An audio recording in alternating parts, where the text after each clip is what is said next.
Am I live?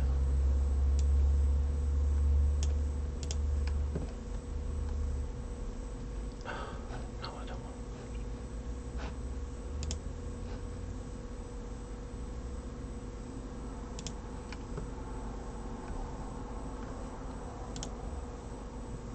Oh my gosh, I didn't realise that I was live already. Okay, I'm testing a new thing today, so I've now got. Excuse me, let me take a drink. So I've been a little bit dry today, but anyway, so I got myself a new computer. My old computer that I was using until this week, that's now next to my modelling table, so I can look at pictures of things that I've done, also things that I'm working on, and be able to, instead of having to look across or use my laptop, I'm going to do it from here. But it also gives me the opportunity to stream from my modelling table. So I apologise for those people who didn't quite catch it. So I need to just nip around some of the interwebby spaces to tell people that I've gone live. So gotta go to Facebook. So I apologise for this. I normally do these things earlier, but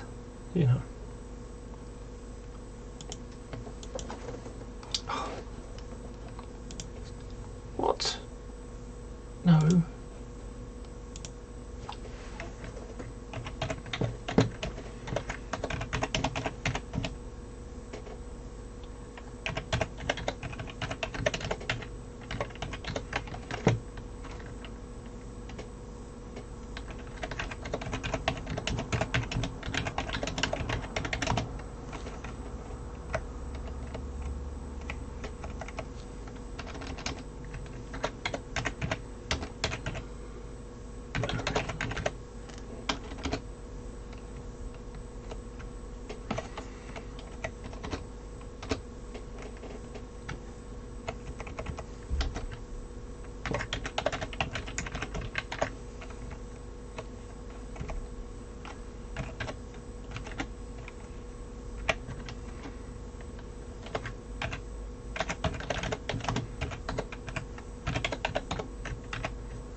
Okay. Oh, damn it.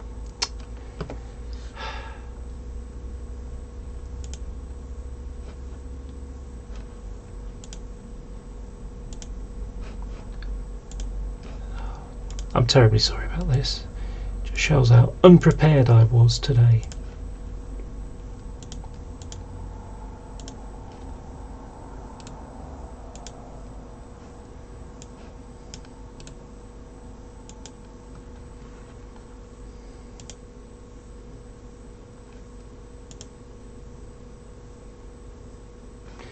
Okay, that's one.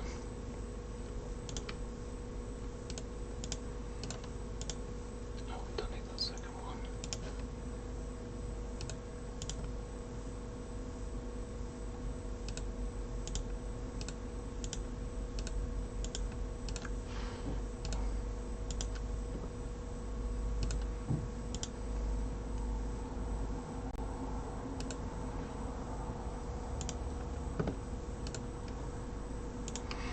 Okay, just a few more minutes and I'll be sorted.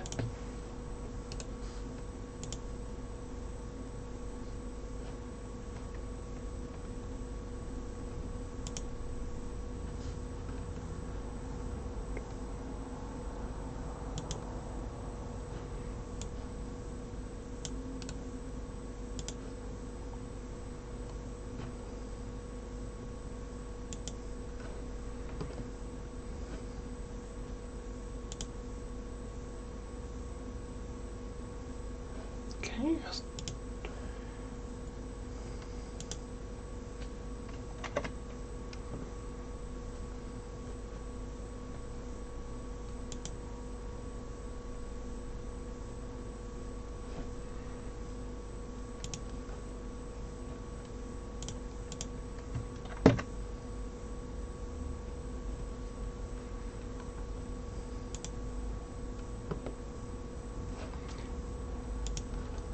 Just a couple more minutes. Apologise for the wait, everybody.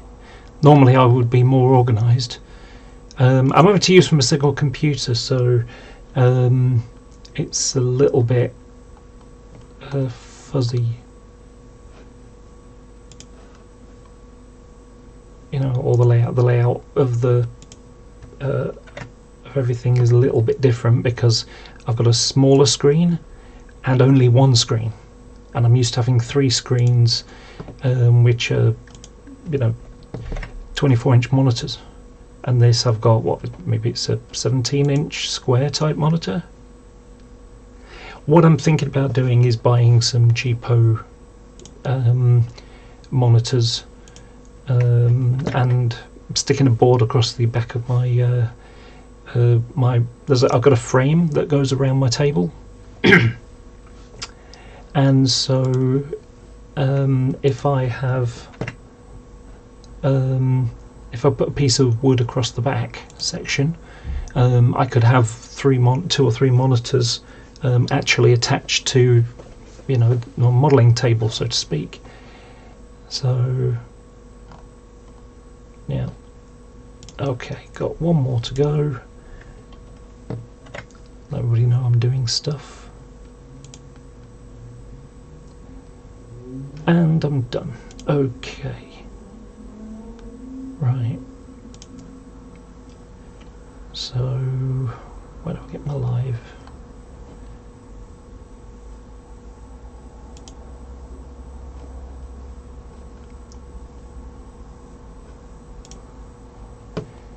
Where do I get my live stream from? Because normally the live stream's at the side. Is it below now? Ah! There it is.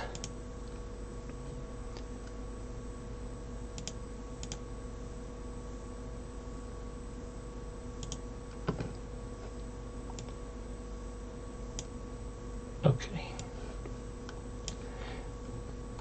Right. Okay, I'm ready to go now.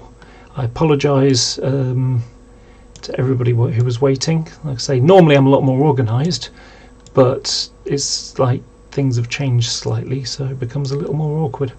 Okay, let's go. So I bought a bunch of Class 90s recently, and I want to do some modifications to them to get them ready for running my layout. Now I bought 8, but I'm only working on 6 today. The other 2 are basically stripped down body shells that need repainting. One of them will be repainted into this livery, res livery, and this is an old Hornby body shell that I hand painted probably about 20 years ago now, something like that. So yeah, it's going to be interesting to see how that goes. So yeah, it's going to take a bit of work, especially trying to get all this stuff. I know you can get transfers, but I don't like having the line going across there, so I'd rather mask it carefully and then do it myself. So yeah, so I'll be doing that. So what I'm doing today is I'm going to renumber these Class 90s. Later on I'm going to do some extra work on the underframe section, but for now I'm just going to change numbers. So this one I've already done, so this one is ready to accept some new numbers, and so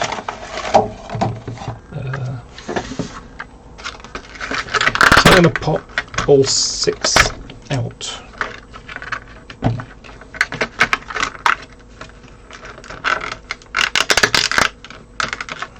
And in the next couple of weeks, so far I've only got one with a decoder on, and that's this one, the first one I bought. The other ones I couldn't afford the decoders at the time.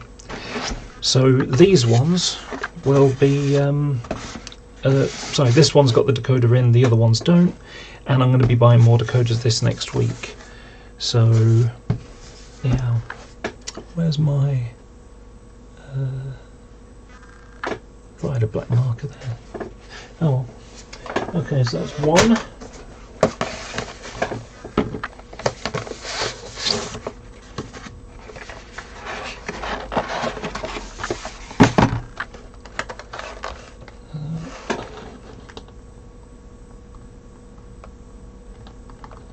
Okay, let me just check something.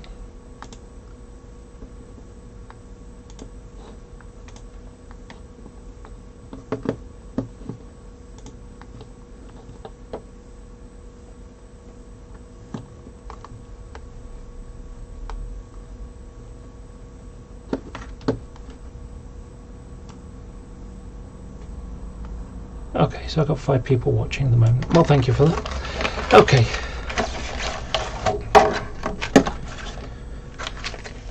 This is number 2.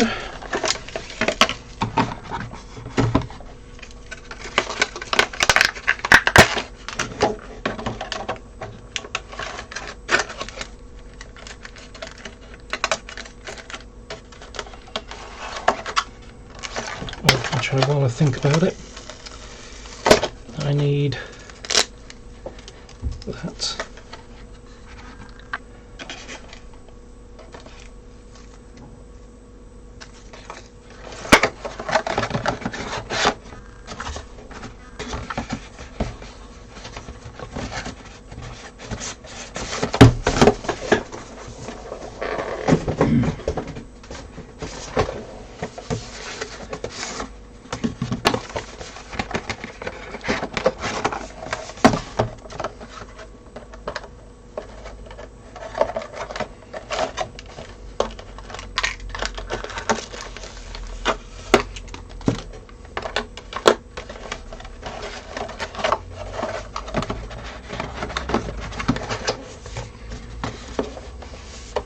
Those are the nameplates and plaques.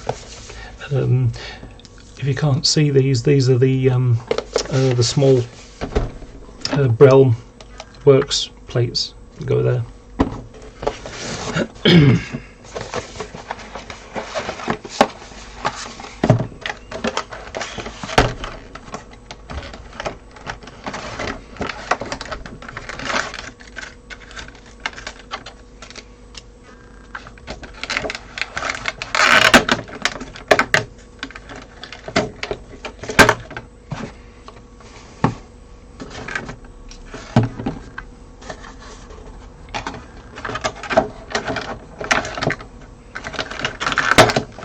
So I hope everyone's having a nice time off work. I suppose, you know, they're either working at home or, you know, sitting around.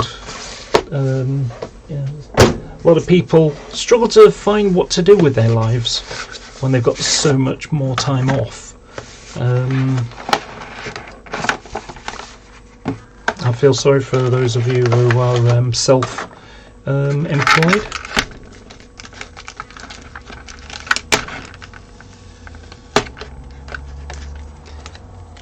Those for the BR arrows and work plates. Oh, let's get out of the box first.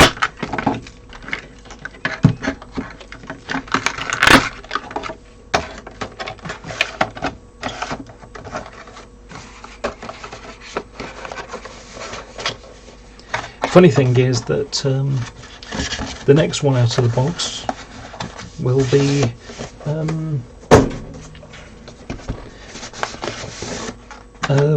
the most Class 90s I've ever owned, which was 5, which were all Hornby ones, and now I've got 8 Bachmann ones.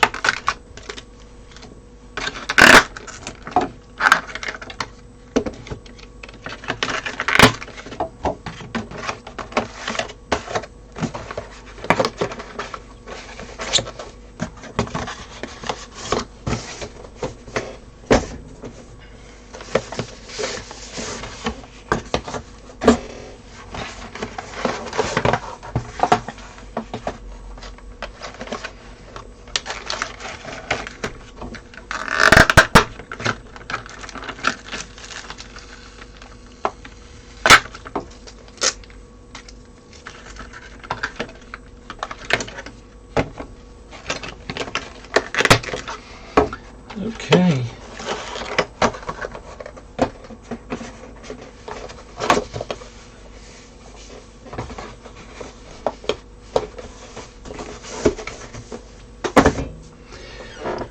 Wow, that's a lot of 90s. Okay, so that's 6 in all, so I've got 3 intercity ones, number 005, if I can get this stop from sticking out on me. So I've got 3 intercity ones and I've got 3 rough distribution ones. Now there's going to be modifications to every single one of them in one way or another. One of the first things to do is to get rid of these 90 numbers on the top. I don't know why they were put there, because I don't remember ever seeing them on the real thing. So those will be rubbed off. The nameplates will come off or be plated over for these. So this one's going to be number 23, and so if you haven't seen me talk about this already, so these are West Coast mainline ones, this pair. This one's going to be an East Coast mainline hauling Class 90s, Mark IV rakes out of King's Cross for Leeds, as will this one, which will be 022. So it'll be 23, 22, 14 and 2, and then these ones are going to be 139 and 146. So these ones are going to be, effectively, these will be West Coast mainline ones. Those will be West Coast mainline ones. These will be East Coast or West Coast or Anglia, because they were freight locos, so they would be found on Freightliner trains and other things like that. So they go over the North London line, which pops off at Willesden and sort of goes across the North London line into Stratford, and then on to Ipswich for Freightliner container trains. So that's how this is going to work there. And let's see, I've now got to, no, not that one.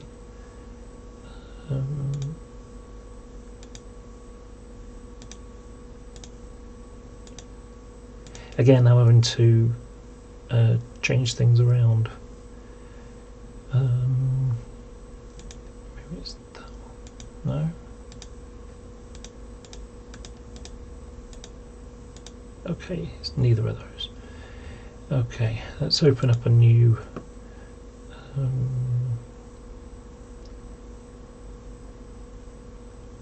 window.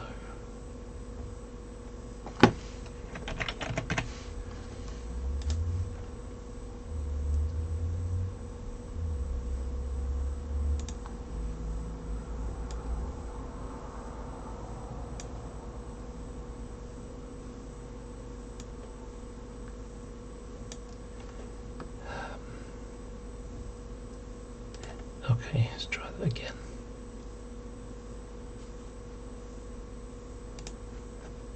Yes. I want to share my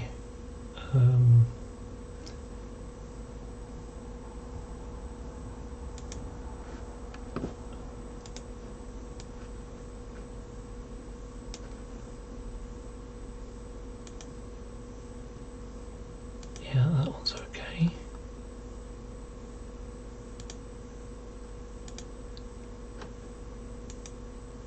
Okay. Right. So that, I think, should do it, and then just open that. Okay, so I think, and again, because I've only got one monitor, it's hard to tell. I think you're looking at my Class 90 pictures. So so one of these here will be 002. And it will be the Girls Brigade. So let's see. Okay, so if we look, we can see how the nameplate here is much lower than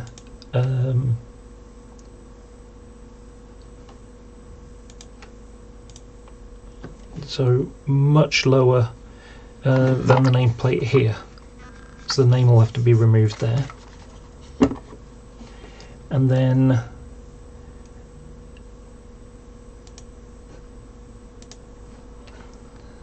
I'm just going to check that that's what's going out. I've got to transition it first.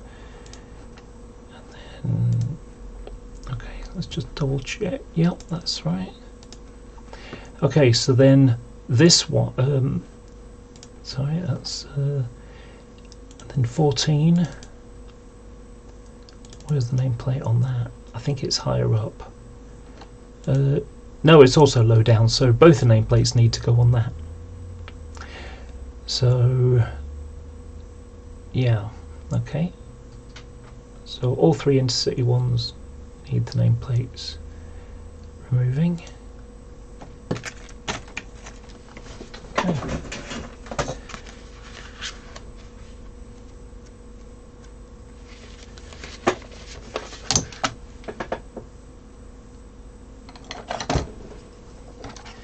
Okay, so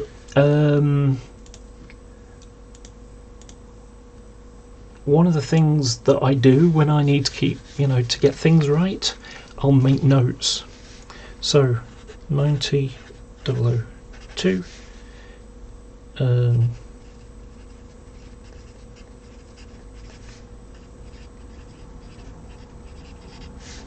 Nameplate removed. 9014. 8.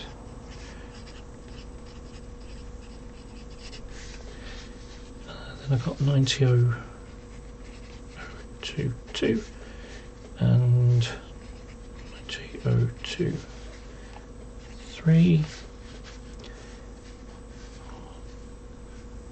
90139 and 90146. Okay, so nameplate remove, which is already done.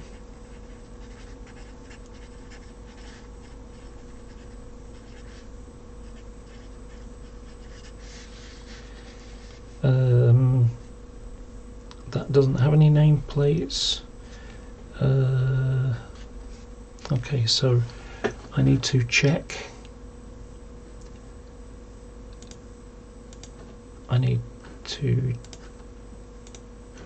check which I've got, because I've got a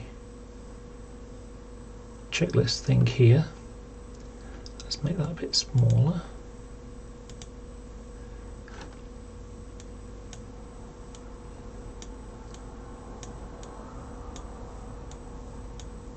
Okay, so the blue are the ones that I've got. This one here and this one here, the ones that have stripped and just need painting now. So this is the one with the box variant. So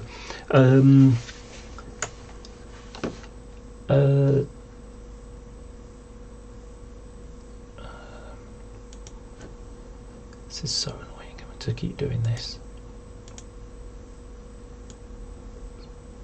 That might make it easier. Okay. What?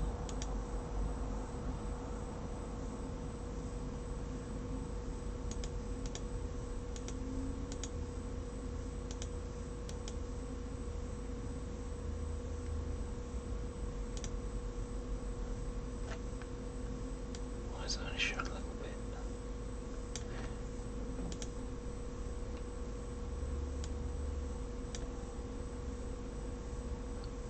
I don't understand why this is doing this.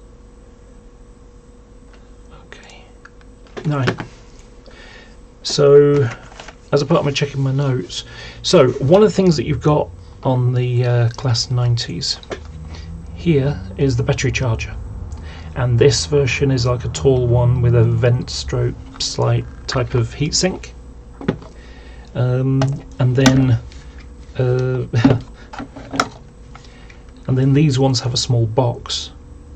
Now, of the ones that I'm modelling, I think it was 1.39 has the box version, and so one of the bodies that I'm going to be stripping, I did that one so that I could do the have the correct box underneath. So if we look, that one's the ventilated one and that one's the box one.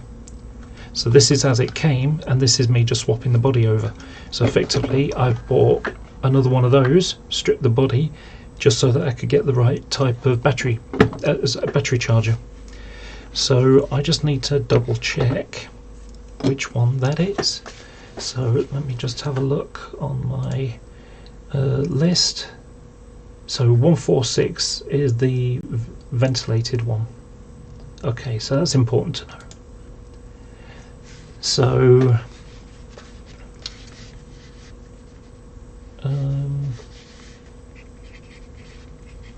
box. Sorry, no, it isn't. Sorry, it's vent. That one's the box one. Let's just double check my chart. Yeah, 22 is box, 23 is vented, 139 is a box, 146 vent, and 2 and 14. Okay, so yeah, okay, so I've got that right. Okay, so I'm going to move the nameplate. These are basically renumbering anyway.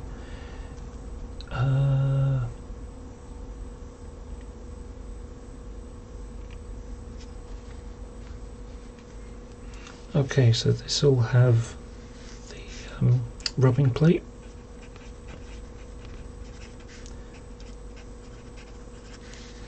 And this one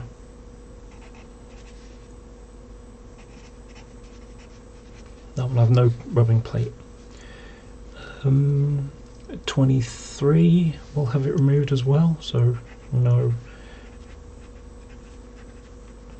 rubbing plate. That's this one here above the coupling. Yeah, so that needs to be removed on a couple of locos. 22 has it removed as well.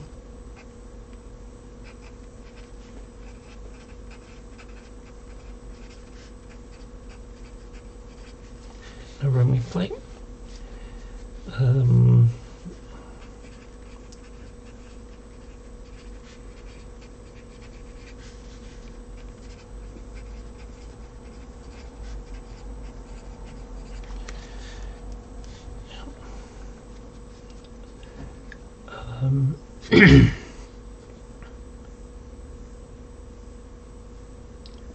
So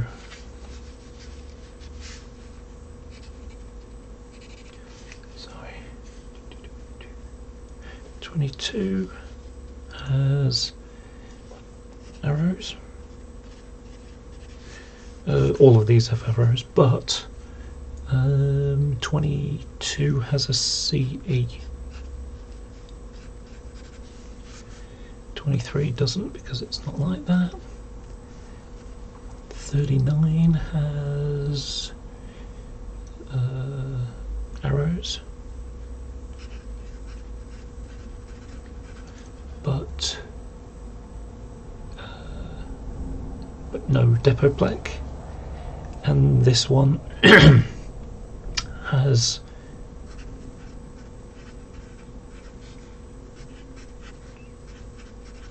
there you go. So, okay, so now I know which ones are which and what they're going to have. So I'm going to put that aside. Okay, let's see if there's anybody talking.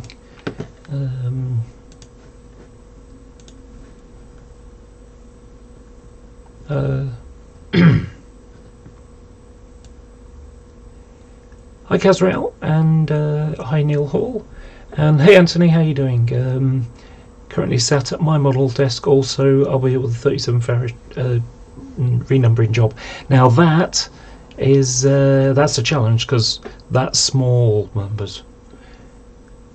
Okay, I think I'll keep the live chat there and go back to OBS, and then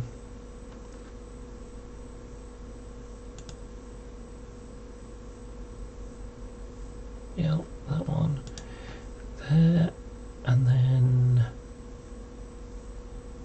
there. Okay, so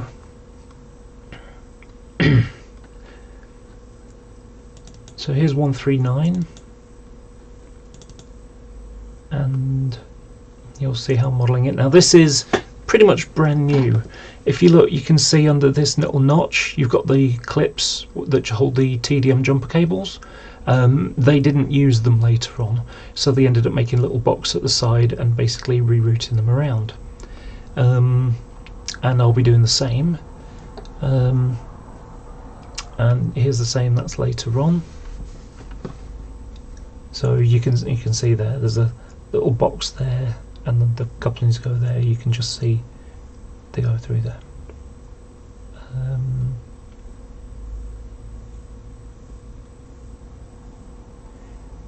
There you go, you can see it better there. There's the little box on the side, and the cable goes up like that.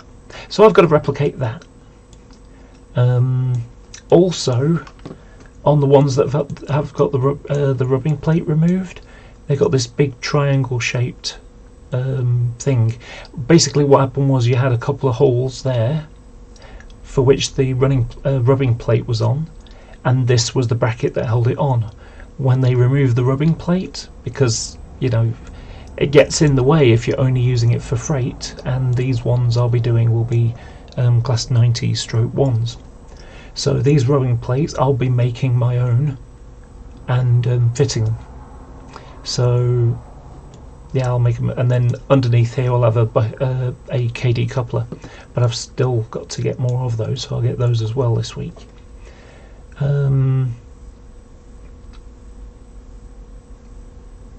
So that's the period I'm doing it in. No, sorry, tell I. Trying to find the point when I'm doing it. Like this, but without the TDM jumper cables down there. Yeah, I like this, I think. So I think this will be nice when it's done. So likewise, 46. This one will be done without the rubbing plate. So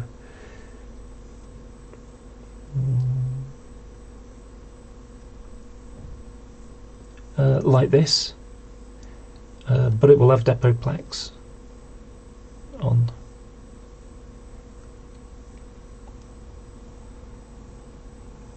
Yeah, so mine will look like that. Maybe not quite so dried up, but it will be in that configuration with the clipped oleos.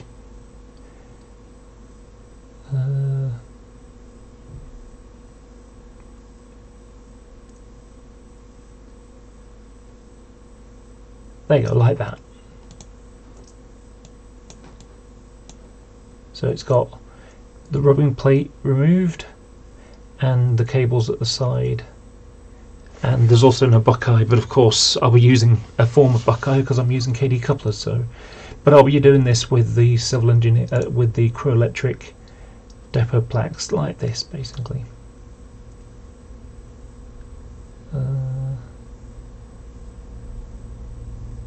Yeah. Now,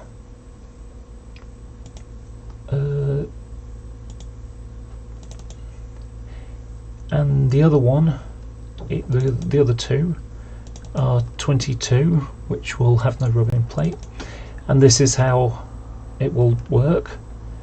So it'll be freight connection with arrows and depot plaques, and it will have no rubbing plate, the Buckeye coupling removed. This one did keep its TDM jumper, its electric train heating. But so yeah, this is how it'll look.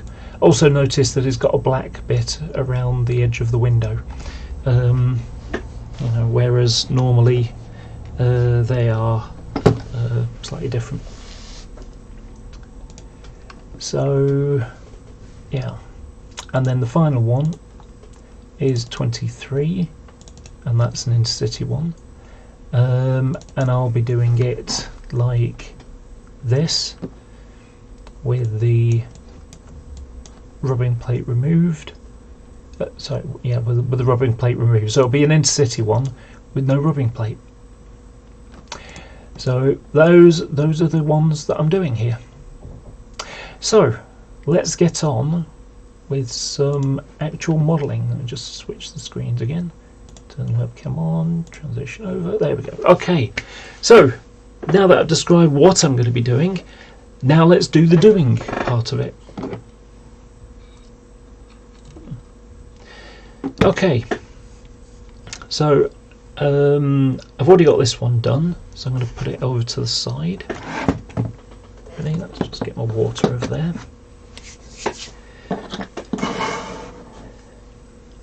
Just having a drink. So the way I'm going to do it is I'm going to work numerically down. 22. This will be 001, and this will be 14, and then let's move my soldering station out of the way. Oops. Oops. Just knocked my juice over. Don't worry though, it had a lid on. Just a splash. Okay, so that one is the box version, and that's the vent version. Okay, now if you've seen my video on renumbering a loco, I varnished the body between stages. So basically what I would do is I'd take the loco, rub the numbers off, because what will happen is, if you can see this one, you might just be able to make it's got a shiny, there we go, you just see where the old nameplate used to be, it's kind of shiny. So if you varnish over the top of that, it will take away that shininess. So I'm going to have to strip the bodies to do this, so that'll be fun. But that's okay, it was something I expected anyway. To get my screwdriver. Apologies for the creaky chair. And I don't have my screwdriver attached in it, great. What did I do with that?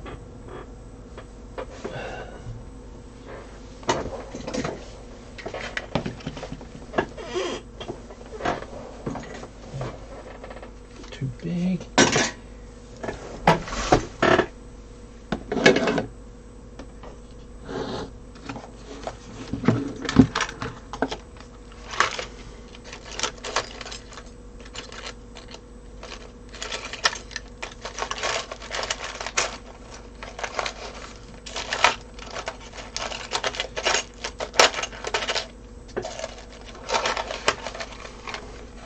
Where'd that damn thing go?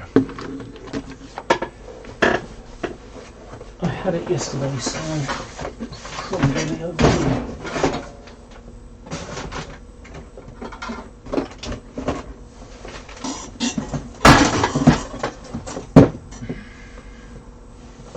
I hate it when I do this.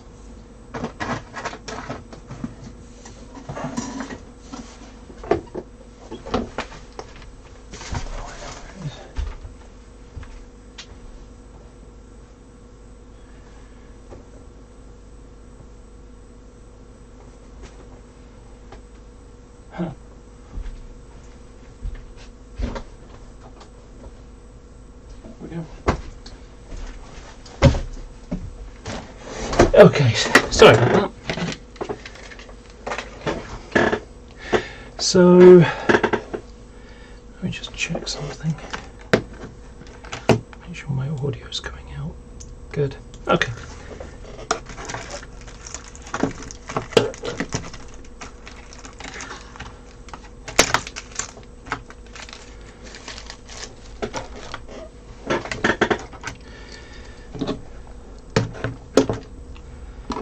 Right.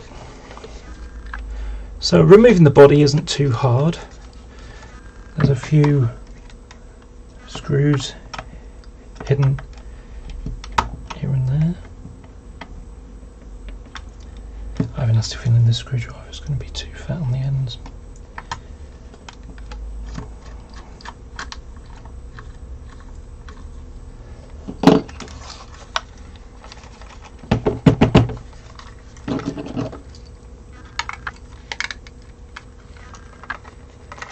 Okay, let's take off the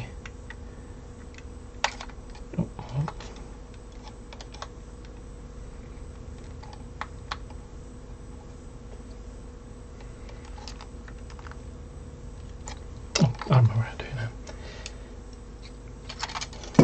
now. Yeah. So all you have to do is get your screwdriver, stick it there, and pull that way. Just pull it up carefully, and just unclip.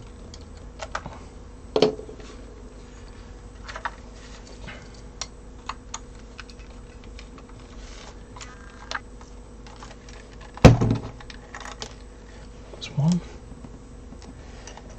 And I need a tray.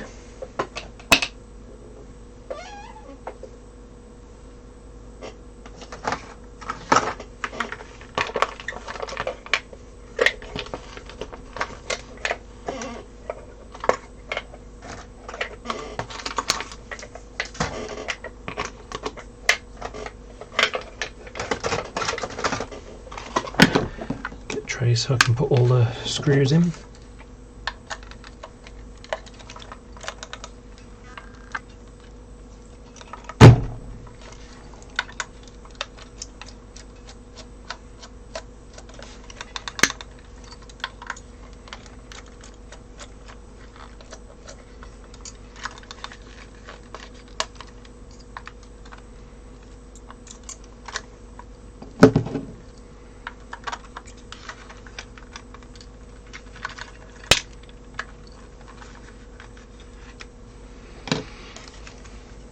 Top taken off.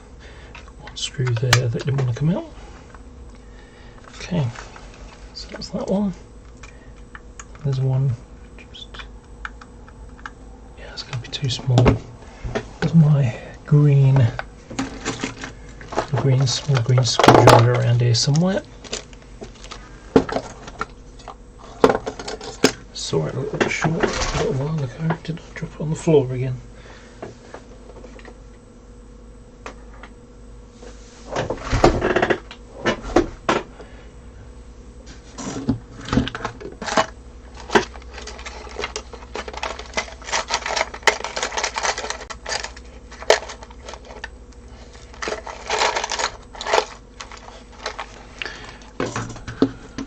Got a very pointy green handled screwdriver.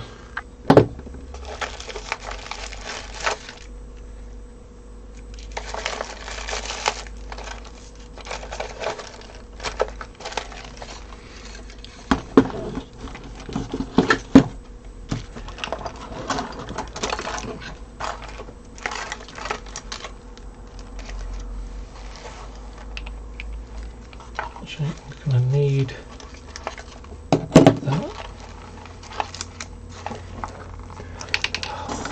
What did I do with that thing? Okay. I should be more prepared. Take one there.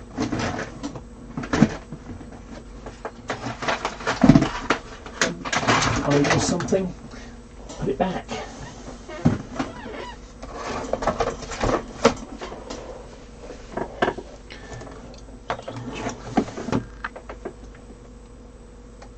I had it just a short while ago.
Okay, got this really small one and that'll do the job. Now you may notice here I've just got a little bit of motor wire. This is the stuff, that's this stuff, copper, it's copper, it's copper wire with a wax. It's just covered in wax to stop it from touching, so when you've got the motor or the windings, that's what this is used. Now the reason I'm doing that is because these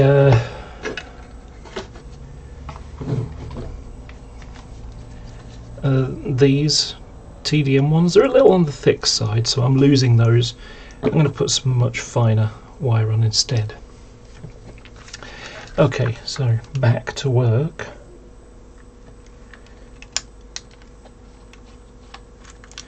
That's the one that holds the cabin.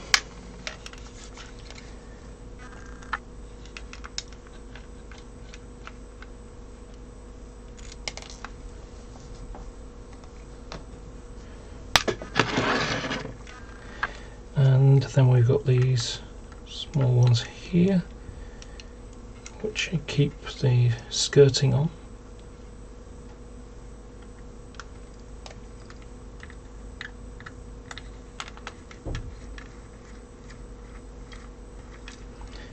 Since I'm going to be modifying them, it doesn't matter at this point. I don't need them. I won't be using them because I'll be using KDs instead.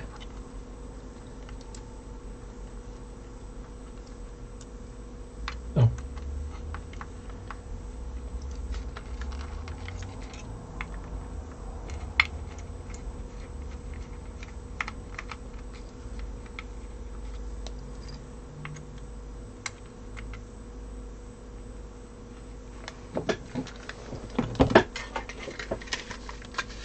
Oh, well, that's not coming off. For some reason it's not rotating.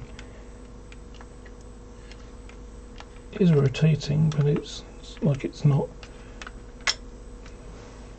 quite screwed in properly. Okay. So that one and that one and those ones, and now the body will come off. This is always difficult because you've got to get the you want to be careful to not start pulling at these things.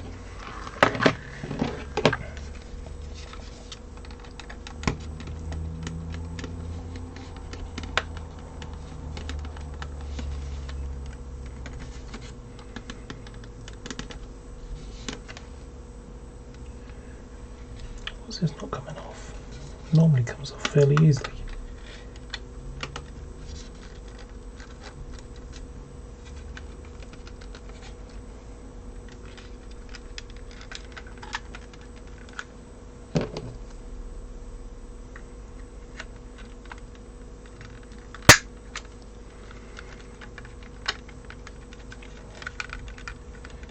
One to do now.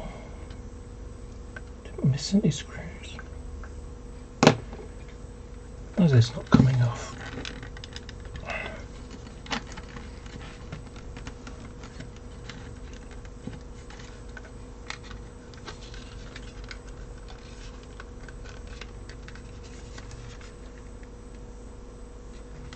Oh, this comes off.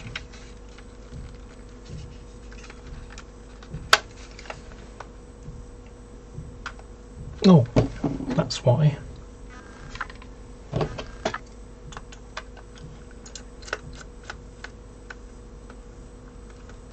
I didn't remove those screws yet.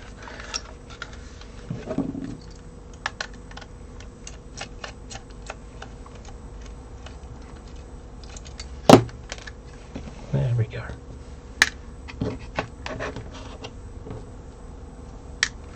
Okay. Now the body pops off. Okay. Right. So just lay it upside down, and we've got these. So that's for the servo, and they've got the markings on them. It's got servo. Yeah, it's got in small writing servo there, and these are the headlights. Light, and then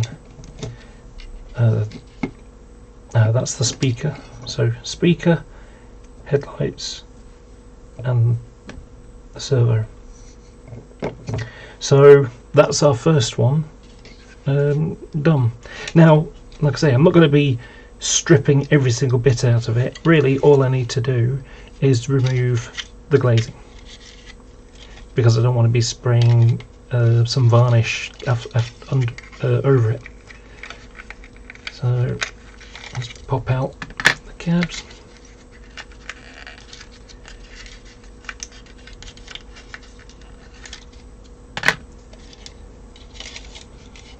And now, with any luck, I should be able to get the glue to snap off. Stick a knife blade in there, just give it a push.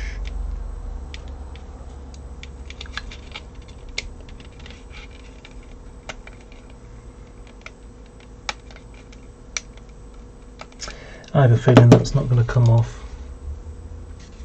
Okay, I'm going to abandon that. So far I've only ever stripped them down, so yeah, okay. I am going to do it the old-fashioned way. I'm going to just yeah, I'm just going to mask off the windows. That'll be easier. Okay, so let's go and get some masking tape.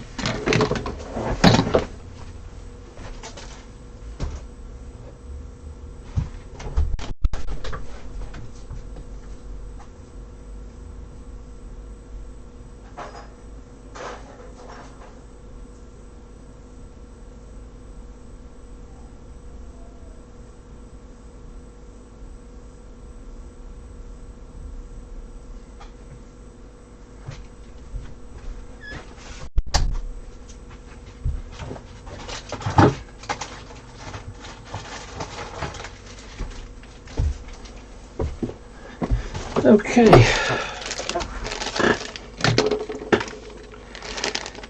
so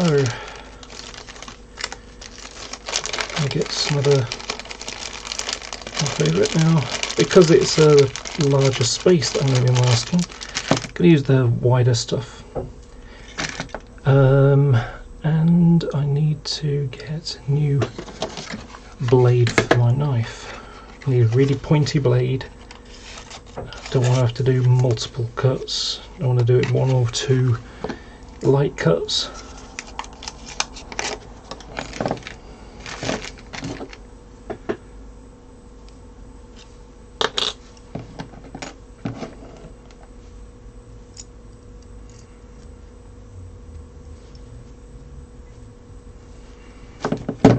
Okay.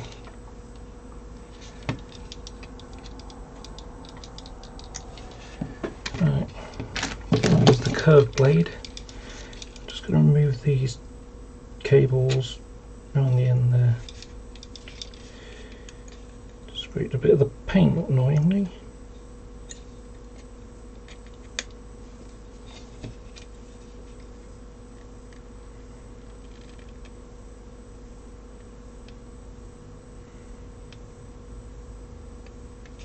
There we go.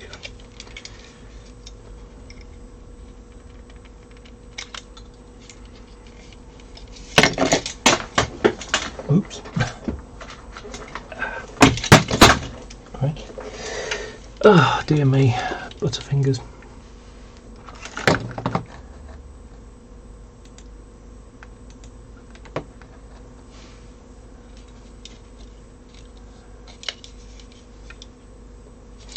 On that side.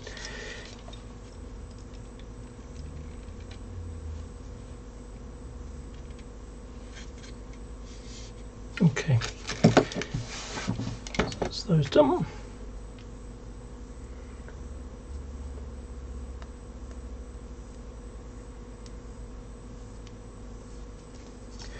So there's three bits that need to be masked. First one is the door windows. Go vertical.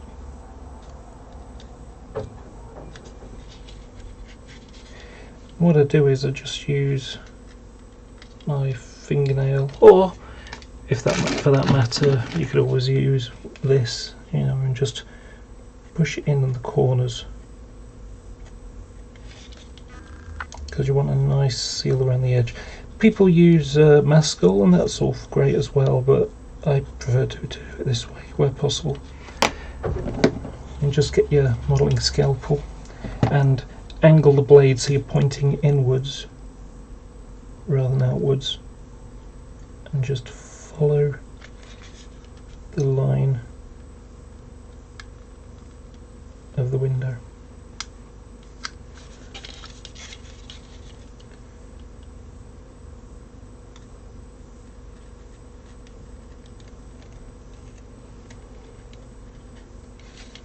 Okay, so should not quite.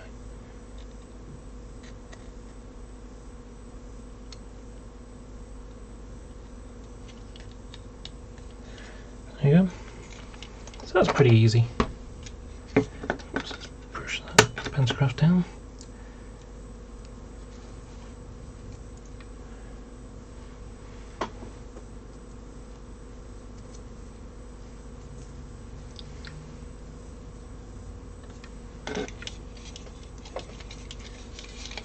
Just get my little screwdriver again. I'm just going to push it in on the edges where, you know, it might still be sticking up.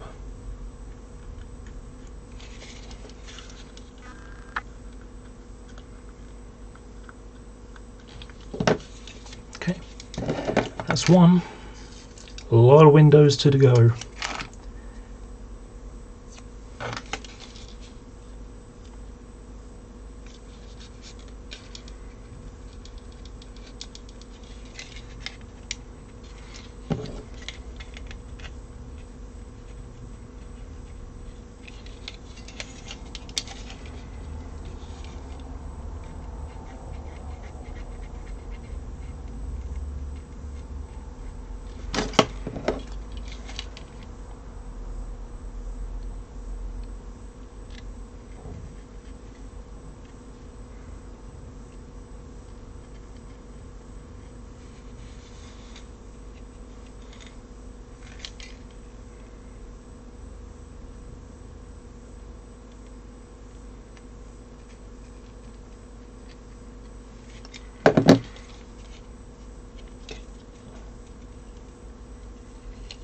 There you go, there's two. So you can imagine a lot of work ahead.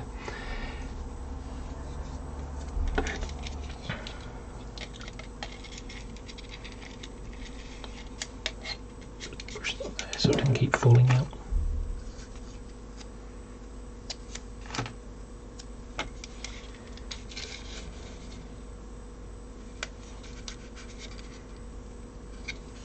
So I'm only going to do one for everybody today, I think, because otherwise it's going to be a very long video. I spend many hours doing it.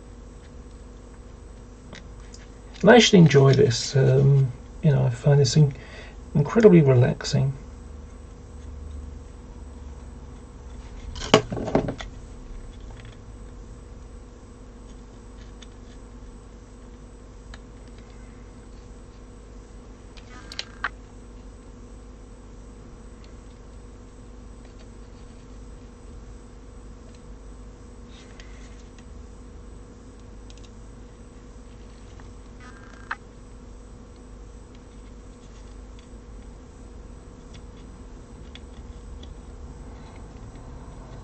And doesn't need a lot of pressure either.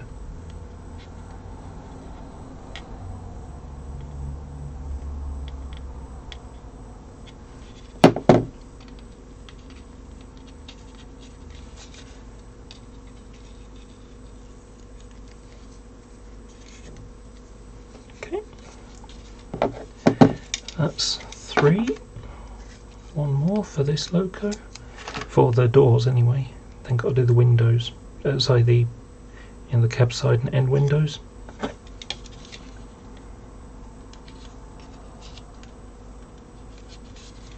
This is Tamiya masking tape. You can buy in different lengths.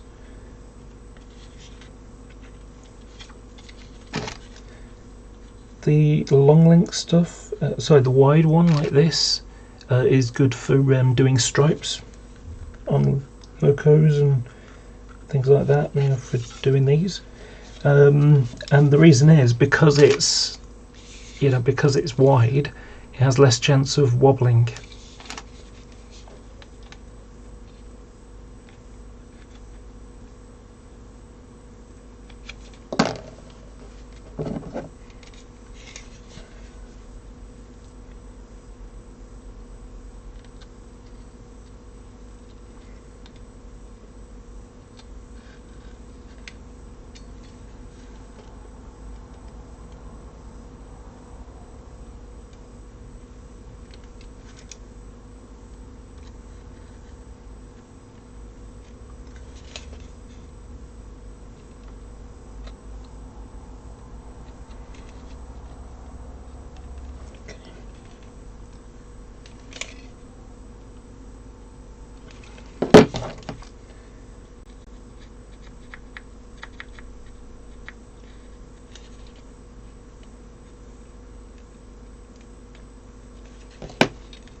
Okay, so that's those ones done. Now I'm going to do the cab side windows, and by doing it in this way, if I'm careful, I can just rip off a little bit here, use that on the top half.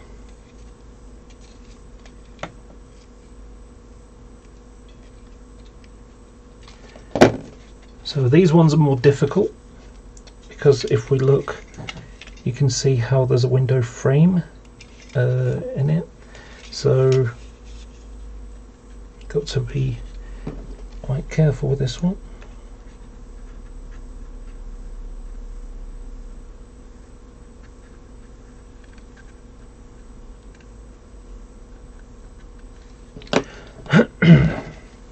By the way, I'm just a bit dehydrated today. I've not got the lurgy.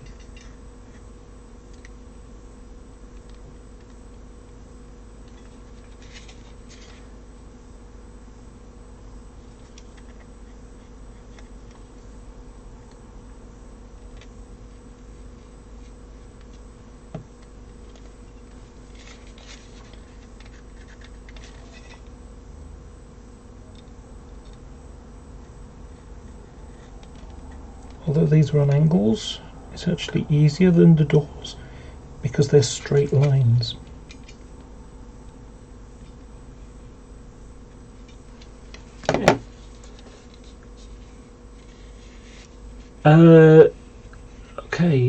Yes, Anthony, I do have a Res 90 planned. That'll be 9019 penny black. I've already got the model. It's stripped down and ready to be painted.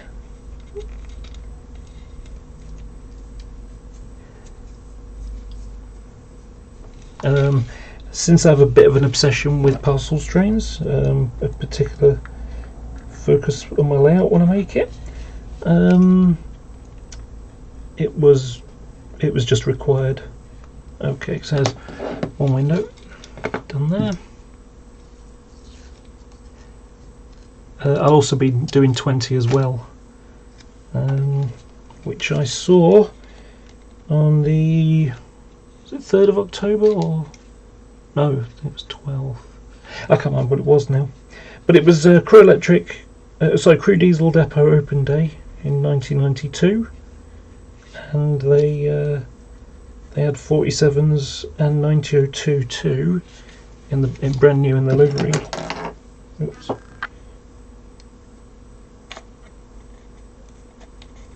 Now I've got a friend who really likes the Parcels Red livery, and and has decided that the fictional one that Hornby did in Parcels Red, so just the red and grey livery, He liked it so much that he's doing that one. Where he's got it. And that was 90020 as well.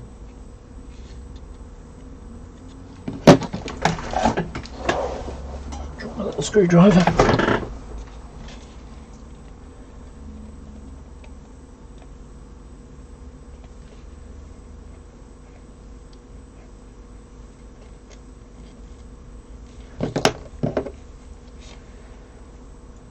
I do like 90s in res livery. It's a modern loco with a modern livery, whereas I kind of thought 47's an old loco with a modern livery.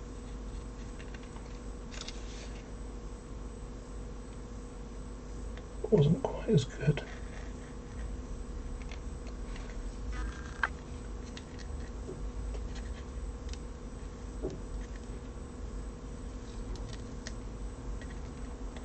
Go.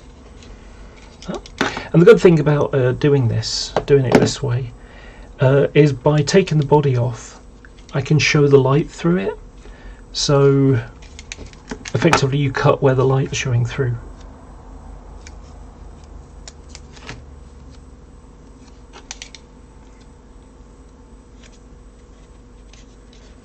So if I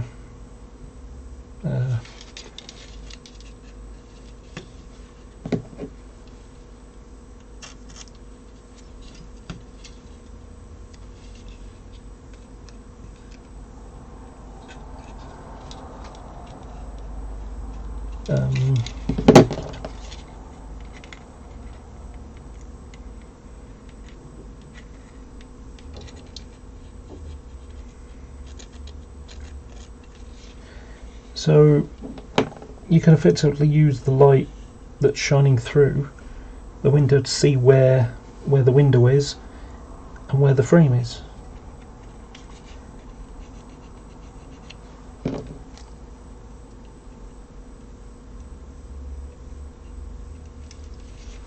Whereas if it had a body shell on, if it had the chassis on still, then you wouldn't be able to see very much through it.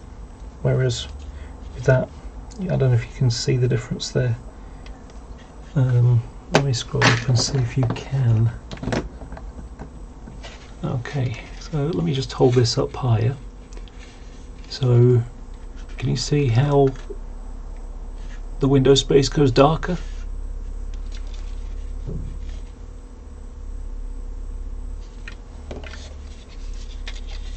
There's about a 20-second or so delay, so I'll be able to tell from my screen.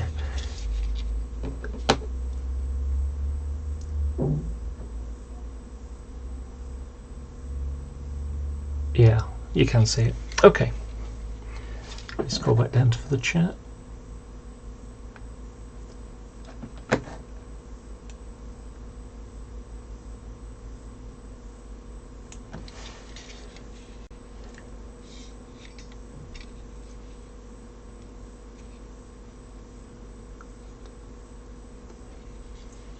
Yeah, okay, so I'm going to have the €3.90 plus 9222, which is over here. And that was for the Freight Connection 1992.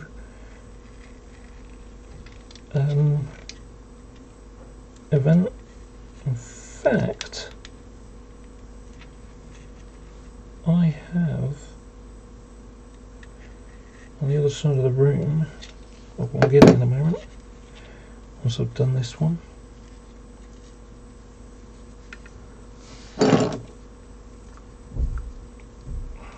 It's stuck on my fingers. Okay, give me a couple of seconds.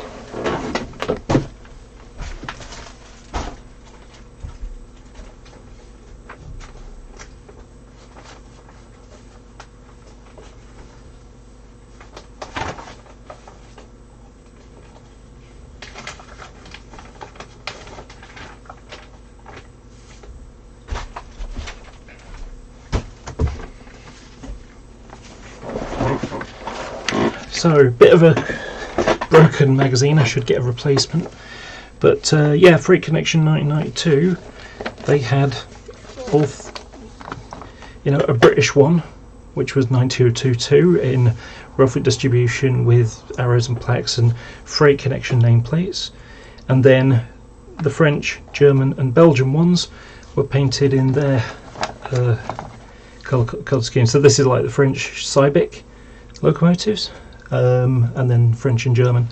And of course, when they put them into traffic, they just painted yellow ends on. So, yeah, I thought that looked quite smart. And it's like, wow, that's really good.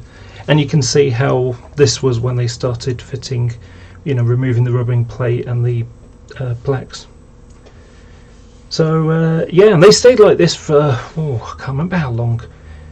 Good decade, probably more. But yeah, and even 9129 had to nip out because it was urgently needed. So it's like, oh, what's this? Although interestingly, it's got small numbers, small DB logos there, and oh, I thought they were bigger. No matter. So yeah, sadly, I didn't have any money when the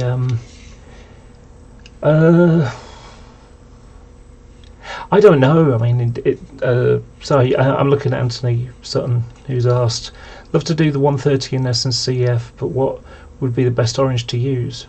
I don't know. Cantrell orange, perhaps. I don't know. It's a bit dried out than that. So I mean, I just mix my own, and it's a little bit, ever so slightly greyed out. It's not a bright orange. It's more a muted one.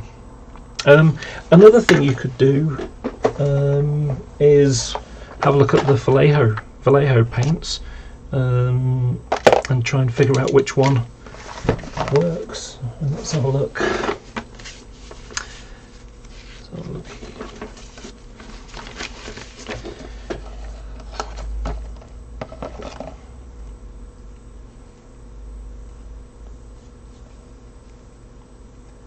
It doesn't look too bad. I wonder if this one might be a bit. No, it's too red. Also too red. It might be the one between the two, or just get two and just mix it up a little bit, and blend them in.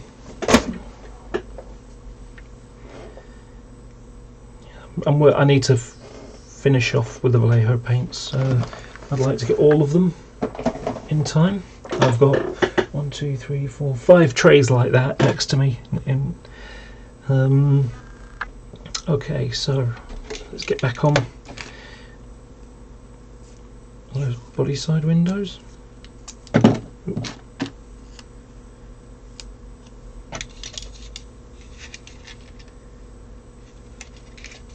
Oh, wrong way around.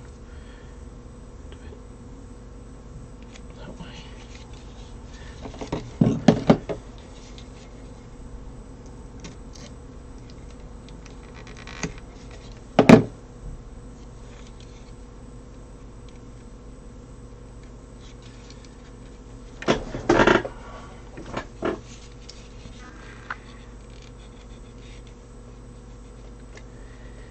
Yeah, I definitely need to get at least one more screen for this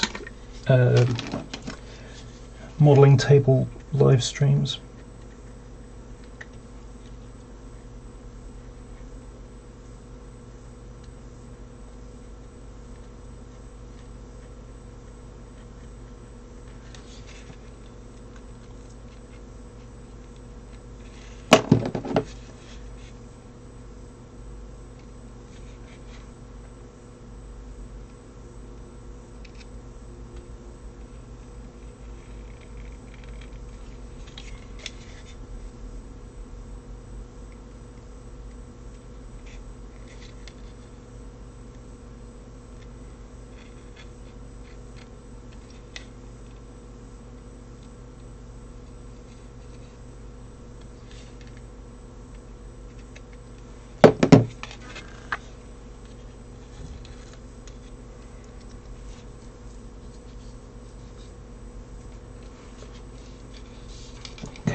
and now the front windows.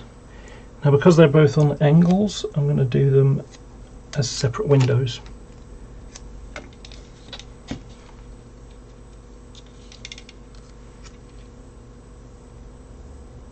Actually, you know what? I think I will...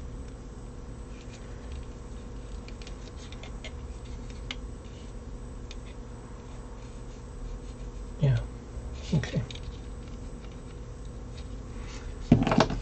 It's a bit more masking tape here. I'd like actually... You know what? I think I can get this to work. Yeah, it's got a slight lip on the end.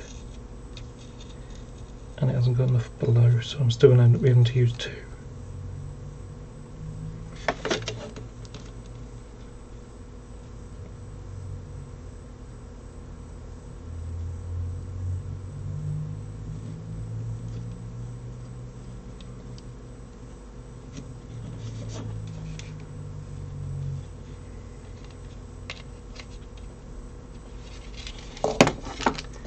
And since I've only got a tiny bit at the bottom, I might as well use one of the thin ones.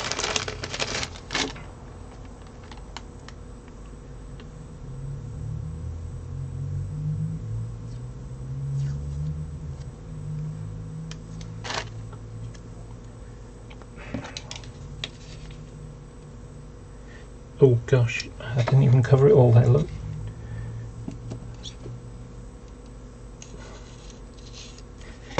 You know, I'm going to learn my lesson. I'm just going to do one window at a time.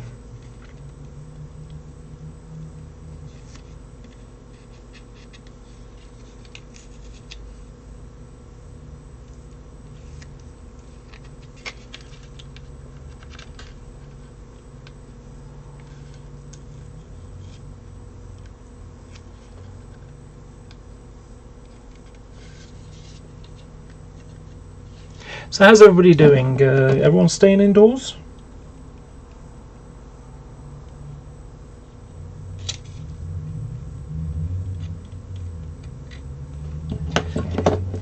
For those of you who don't know, I suffer with agoraphobia. I don't like going out very much. So welcome to my life.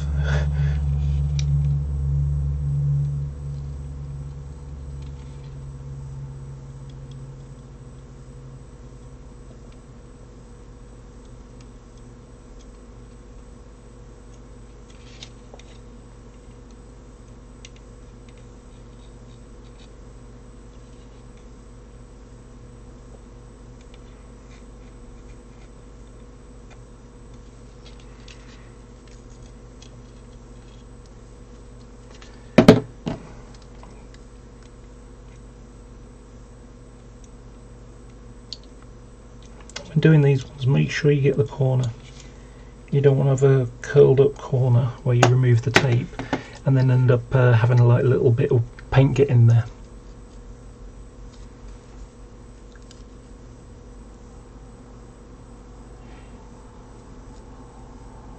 Oh, take it easy, Anthony. Hi Anita, how you doing?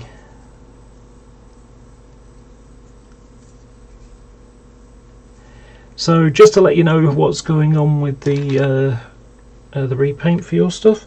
So I painted the 67, and then when I was at the end, I didn't leave the yellow long enough to harden, so I ended up having to strip it down, and I haven't got around to restarting it yet.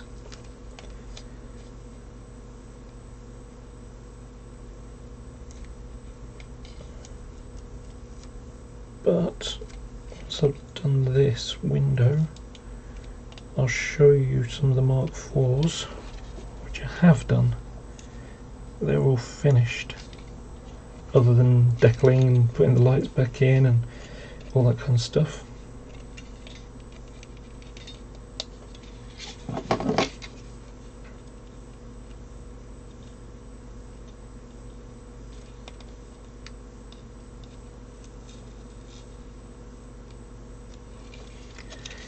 Like the way that wasn't going quite right on the bottom.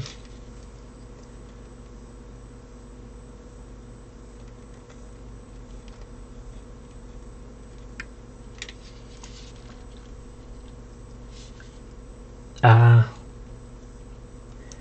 I see what you mean, Anthony.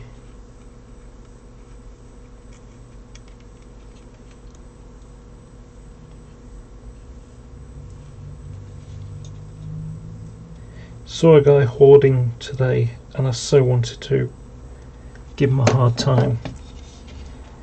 He was taking every single packet of noodles, you know, those little crap GP packets of noodles. He was taking every single one. I've also heard that refusal collectors have been noticing that there's been a lot of food waste as well. So if effectively people have bought, you know, gone paranoid and doing this panic buying, and then no, I still haven't got the graphics sorted. Yeah. Okay, so that's those two done. Just give me a couple of seconds.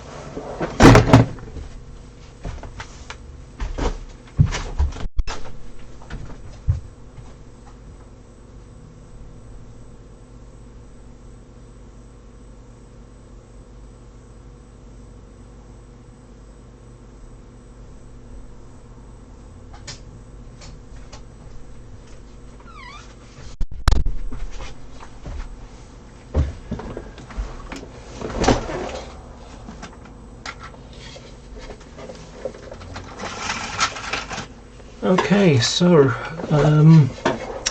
these are the Mark IVs painted. They just need putting back together now. The ends are painted. I've also painted the interior siding as well, and then that's one of the that's the DVT. However, I felt that white would be better from the dark blue to the body side, so needs needs putting black around there, and needs putting the new headlights in and all that kind of stuff. So yeah, it's coming on. Okay.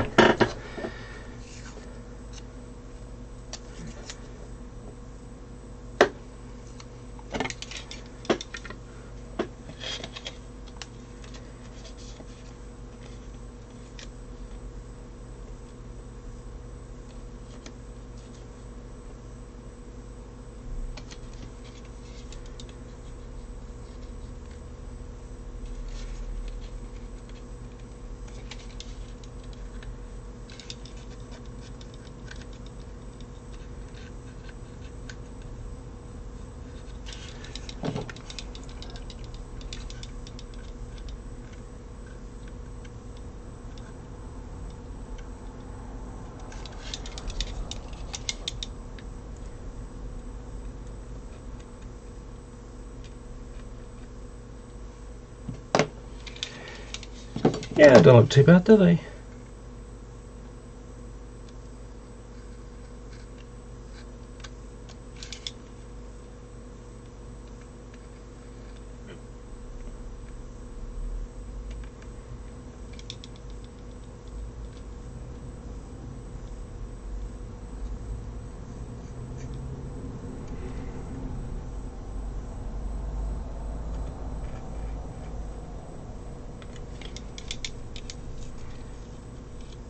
Go.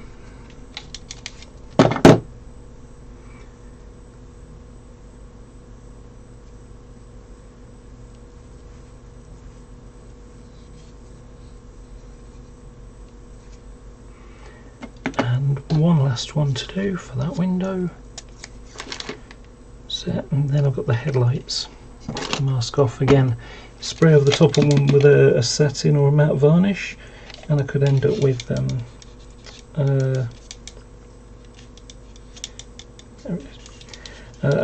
with frosted headlights, which will look really bad.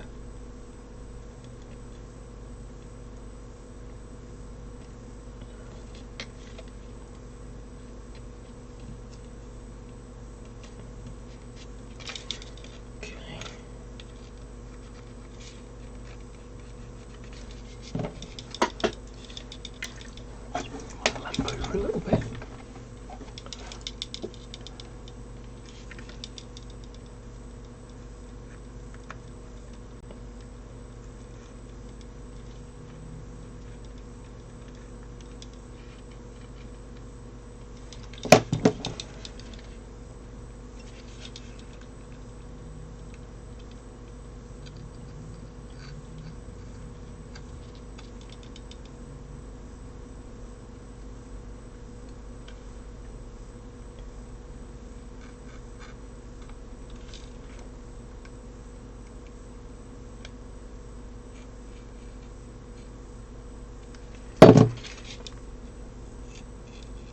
There we go. Okay, so that's those windows done. If I can get this stuff off my finger.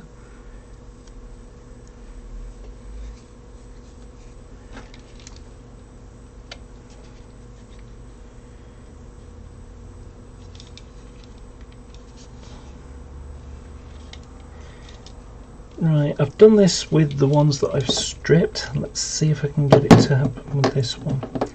So I want to get the headlights off. I'm just going to poke a knife in here, and hopefully it'll just break the... There is a bit of it.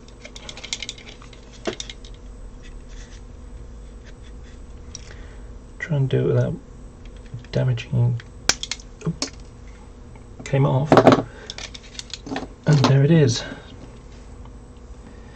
Now, it's a bit of a risky thing. The reason why I'm doing this is because when you look inside Class 90 headlights, they've actually got a lot of white surround with the YPAC thing on. So the YPAC thing on is already pretty much there.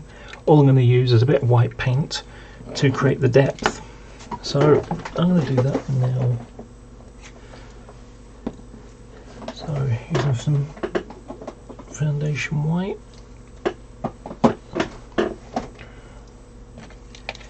Just going to get the other ones off.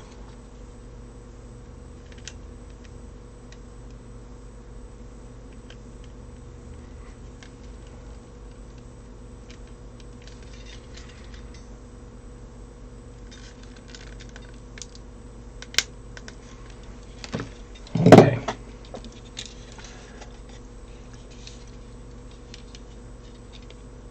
No, this is just a renumbering project.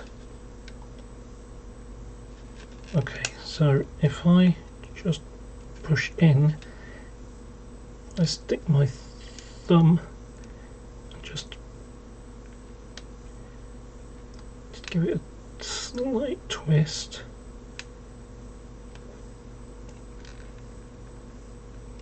Breaks the glue.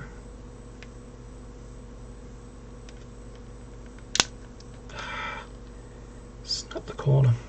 That's not what I want to do. Okay, I'm not going to do that again. I'm going to stick a tiny...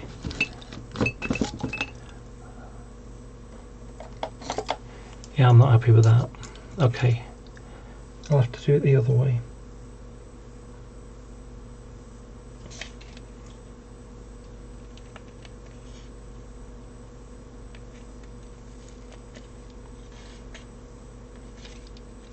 Okay, so if I can't do that, I'm going to glue these back on now. Just going to use a tiny bit of mech.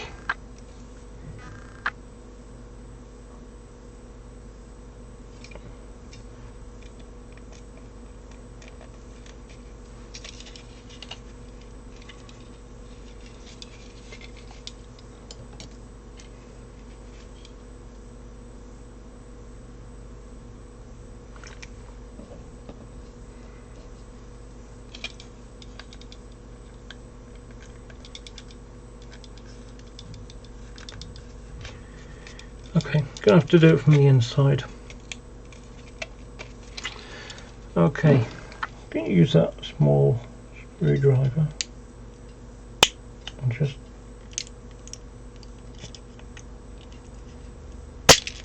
there it is.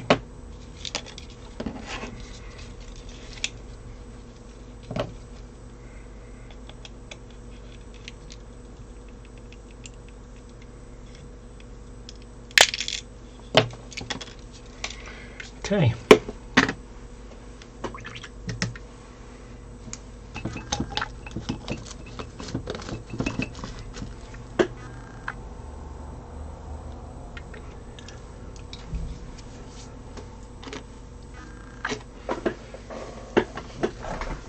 Alright, this is where I get something scrappy. Just put a little bit of paint on the end there.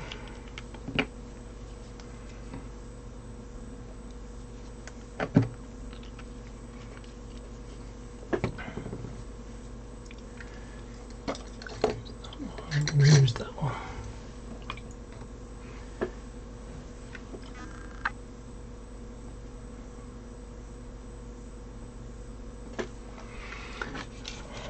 the inside.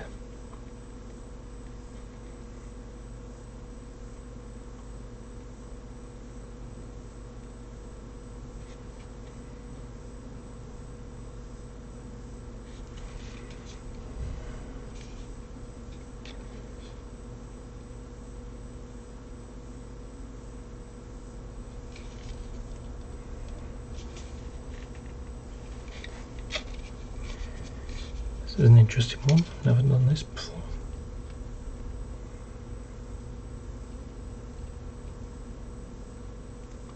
Oops. Okay, that was a bad. Painted the inside of the glazing. This isn't really working as well as I hoped.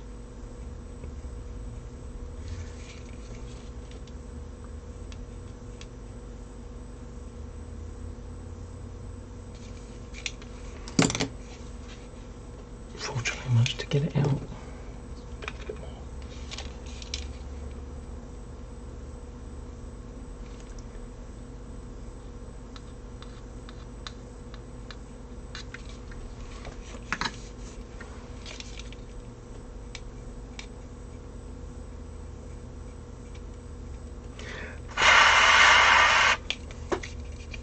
Even the best modelists can screw up sometimes.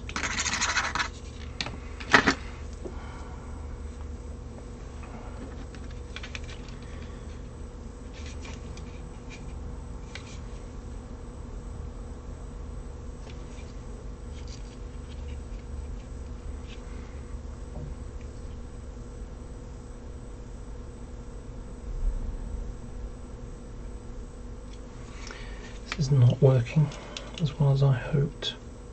I think I'm going to abandon that idea, annoyingly.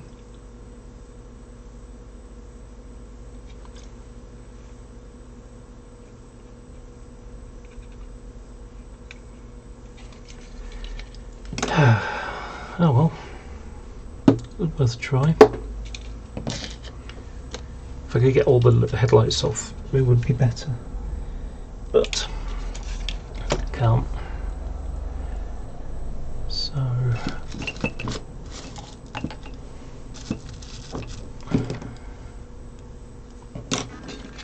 this time I'm going to go back on with the mech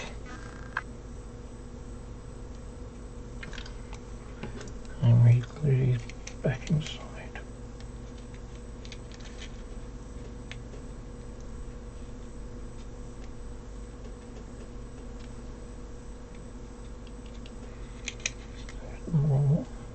Yeah, wrong one. Let's sand off the bottom.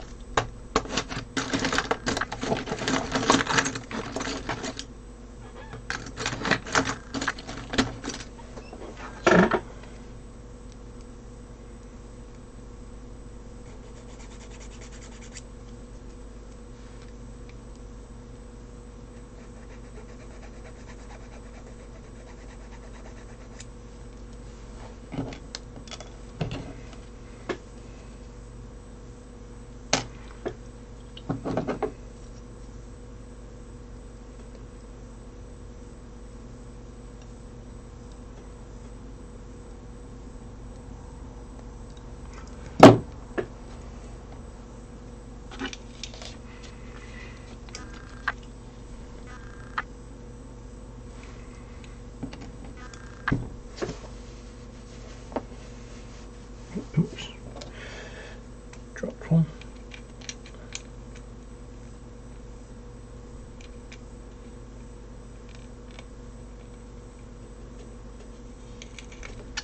Okay, used a bit of this. Yep, yeah, I've used my skull, but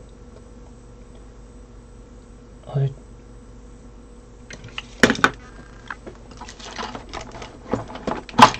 struggle with it sometimes. Just use the wire.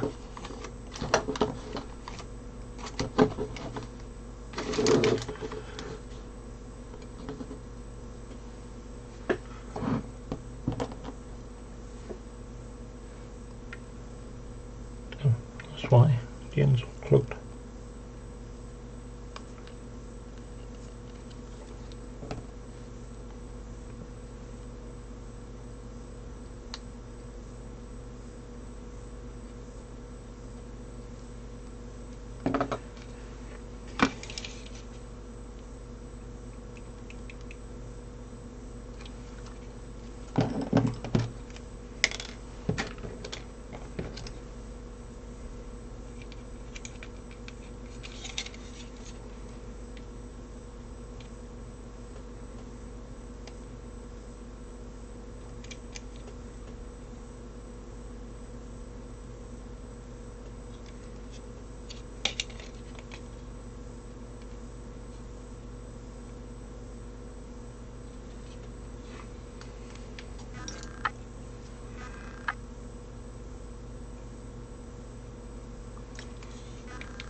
Looking through to make sure the headlights are in the right position. Now, right there it is.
It's using a bit of mect.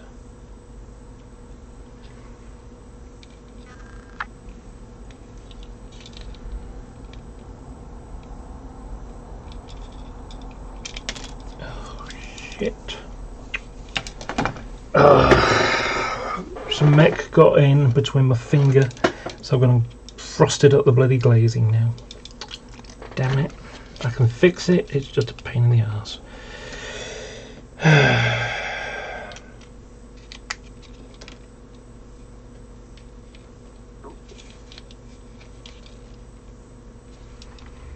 Question is it on the inside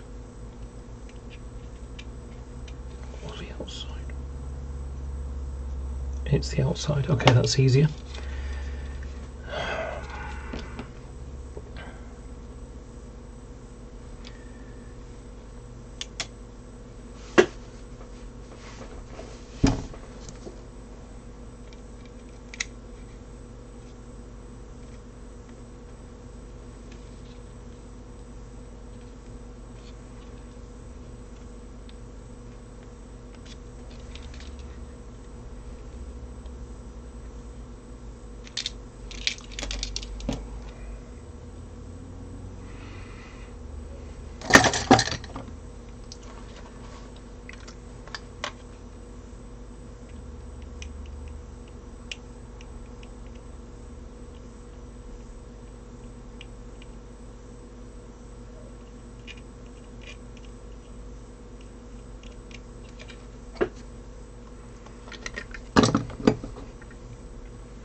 Okay, well, now that I've gone and screwed up the headlight on that side, I'm gonna have to do what you have to do, and that is I'm gonna have to frost it up. So I'm gonna wait for it to dry. I will frost it up, use some wet and dry and get it, smooth again.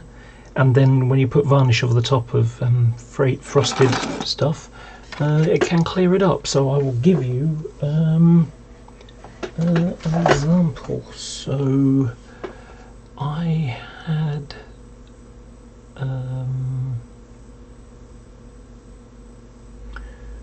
some glazing around very recently. Let's see if I can scrap around here.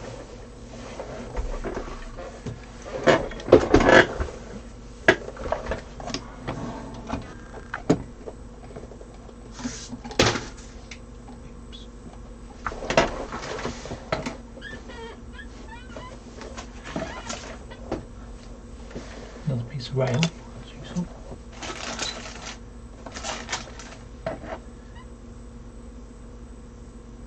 No, I don't seem to be able to see any.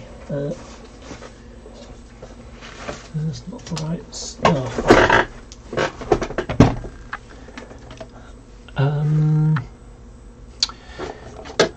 Maybe I've got a piece of one of these boxes.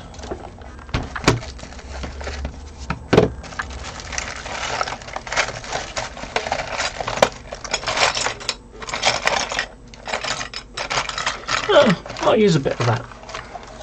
This is an old Class 87 window piece, so you can generally see through it.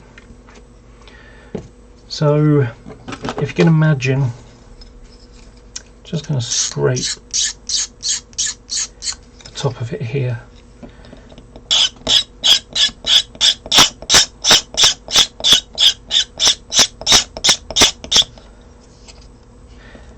Just do this bit here as well.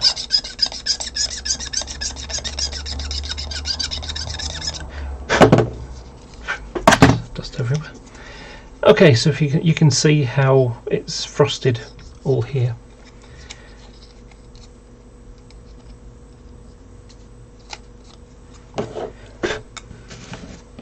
Okay, now I'm going to use some wet and dry on it.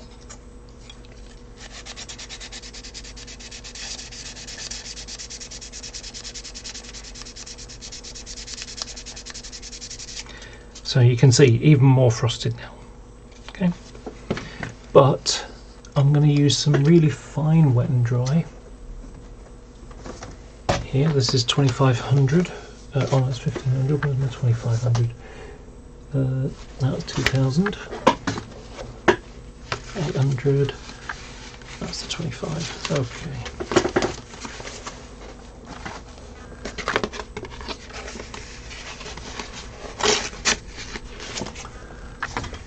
So just lick the end.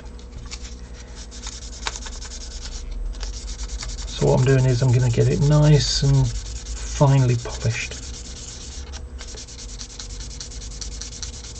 Okay. Now, if I lick it, it kind of goes clear. Unfortunately, it dries, so therefore, it's not clear anymore. But you put some of this stuff off. Johnson's Clear. This is the old stuff, but the stuff you get now is the same. It's cloudier, but it dries clear like IPA. Sorry, like EVA. Is it EVA? I forgot what it's called now. Wood glue, anyway. So if I take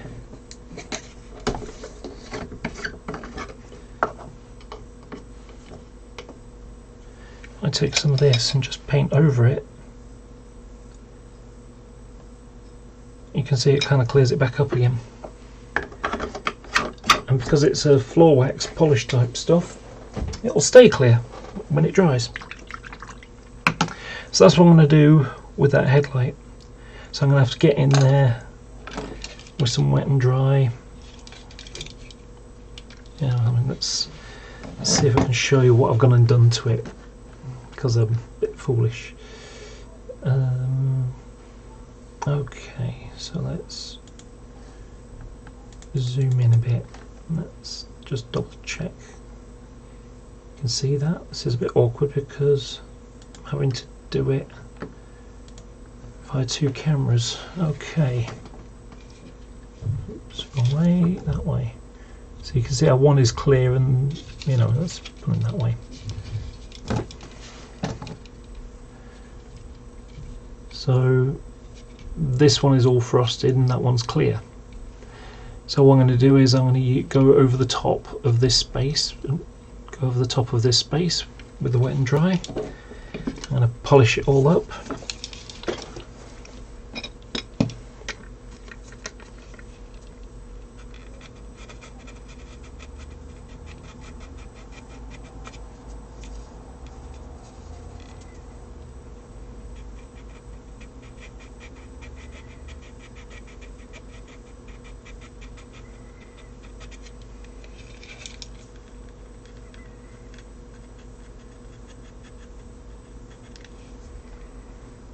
I have to scrape it a bit first because it's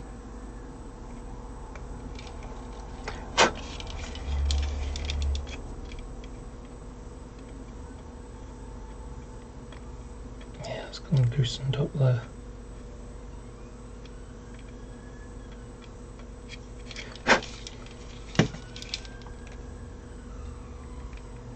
Oh, I'm sorry. Unzoom. Okay.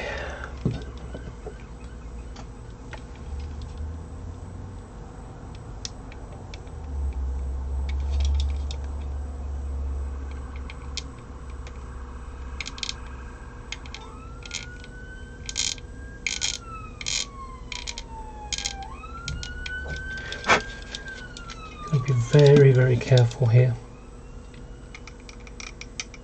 Trying to get it perfectly flat again, because I want to basically put my fingerprint on it.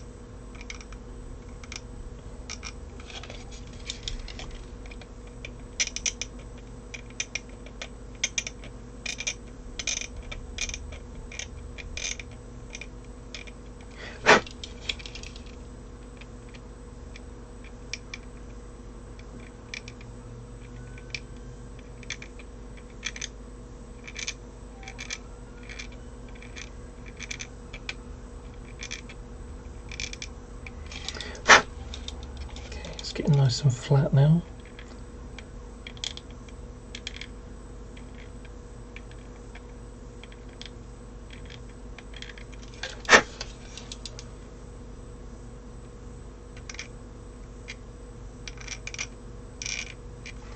Okay. Let's do a very fine corner.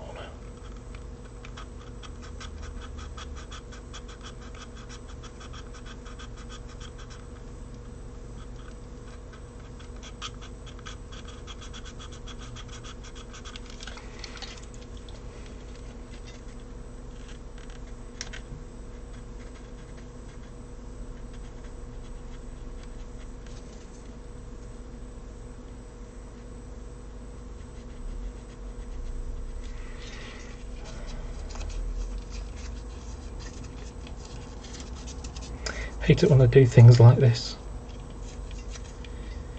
Nobody's fault but mine.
Okay, this is starting to get nice now.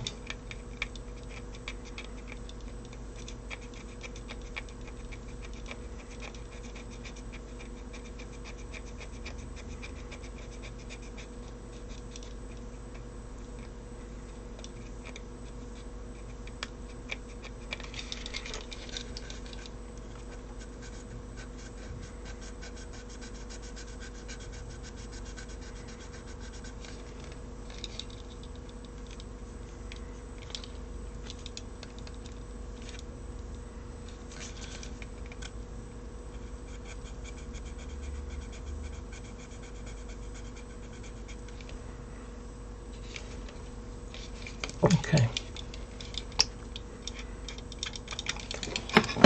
Now I'm going to stick a bit of Johnson's Clear on it and see if that fixes the problem. If not, I'm probably going to got the frosting on the inside as well, which means I'm going to have to try and remove that light cluster.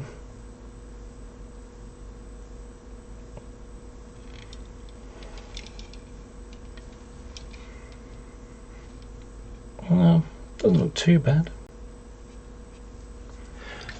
If I move it closer to the camera,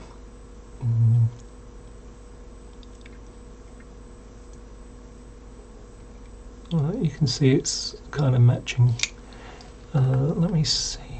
About it's a bit difficult. I'll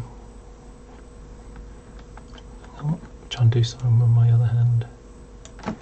Okay, so turn off the autofocus and try and get it to focus on. There you go. I'm going to move it even closer.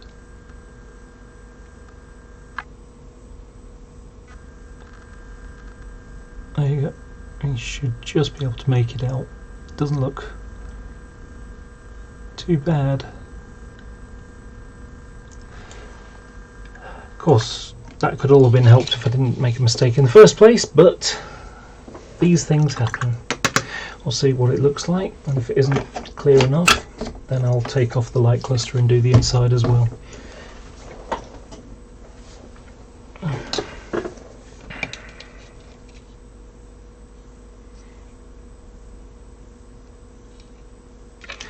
Okay, alright, well, you can see how this one is dry now. That's come across quite clear. The middle bit there is a bit that I deliberately left without any clear on, just to show the contrast. Okay, so now I've got that done, might as well rub off the numbers. So, just need a Q-tip, remove the ones. So what's going to be removed here will be the nameplate, the numbers there, and also these numbers on the roof, which, like I say, as far as I'm aware, don't exist. I've never seen pictures of them before, so it's weird that they would be on there. Okay, so what I've got here is some isopropyl alcohol. It's 100% strength, so it's not going to be too heavy. If it was, well, it's 99% strength. If it was like 97%, which is the right mixture, with, you know, you have a bit of water in there. So just to get like maybe a 2 or 3 litres, stick in a cup of water and mix it through, and that'll be active enough to do the work. Okay, move that out of the way. So now just move on the top. I'm just going to rub. Too much actually. And you can see there goes the number, starting to break away already. Nice and quick.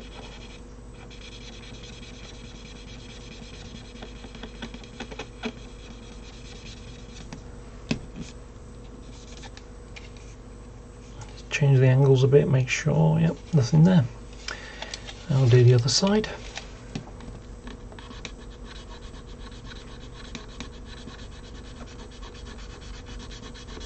You can see it's quite quick.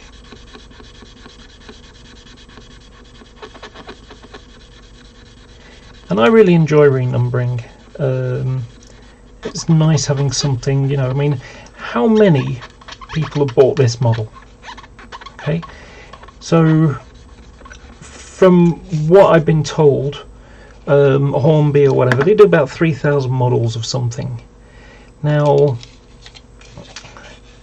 so if you can imagine, there's, you know, let's say 6,000, let's say, you know, only most of them have been bought. There's still a few on shelves. So let's imagine there's 3,000 of this model, and they've still got maybe, you know, 300, let's say, are still on the shelf. That's 2,700 people that own one of these. In my case, I own 3. But what percentage of them are going to renumber them? Hardly anybody. This is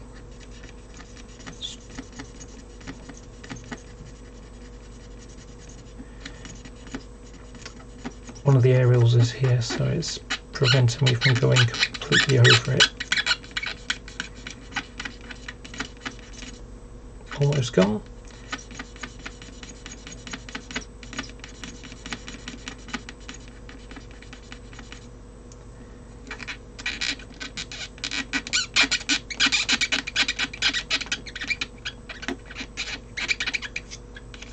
There it is, gone. And I've got one more to remove on there. Let's just take a bit more on that dirty.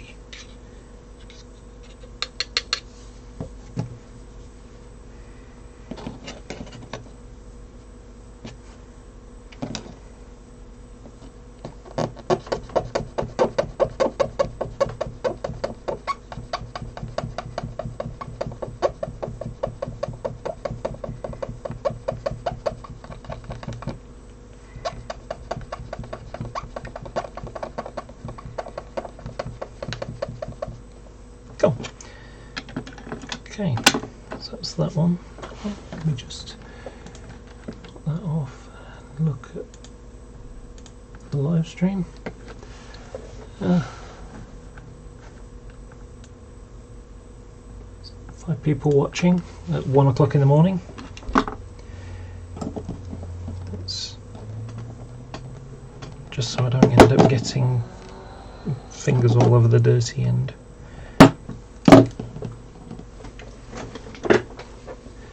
Just gonna get this for the white ones. Now this one, I'm just gonna rub away some of it because I want to be a little more careful with this one, because I like to keep the Willesden branding. So I'm going to stick my finger on it, and hopefully it'll only rub away the number.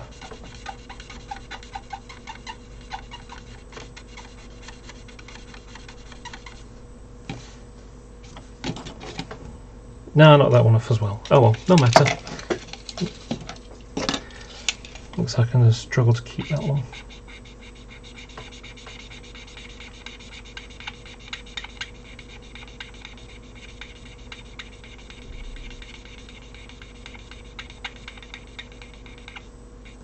There we go. So that's denumbered now, and I might as well get on with doing these ones as well.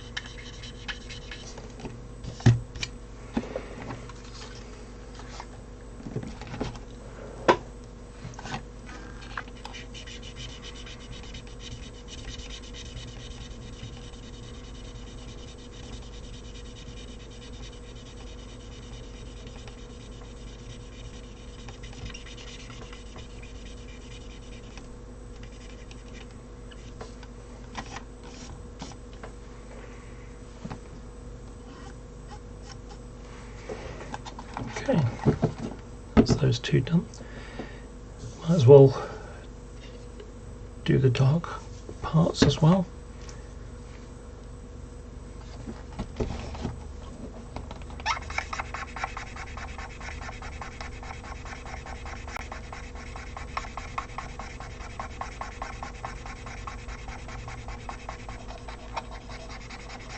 This one's not going quite as easy as the previous one.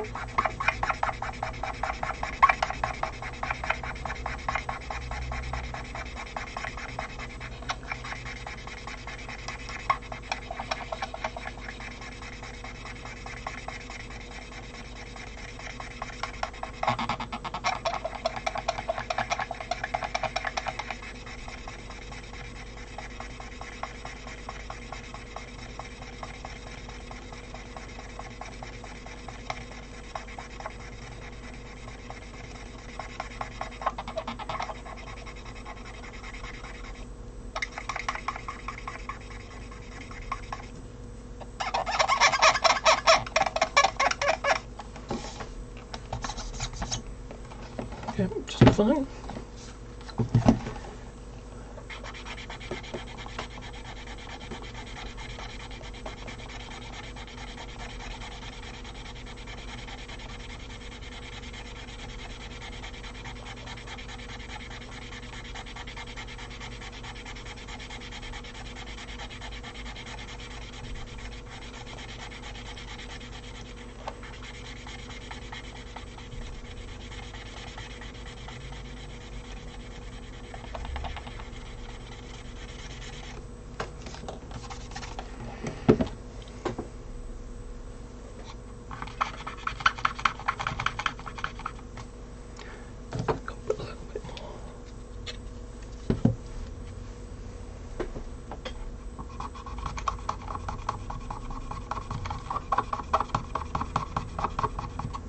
That was quick.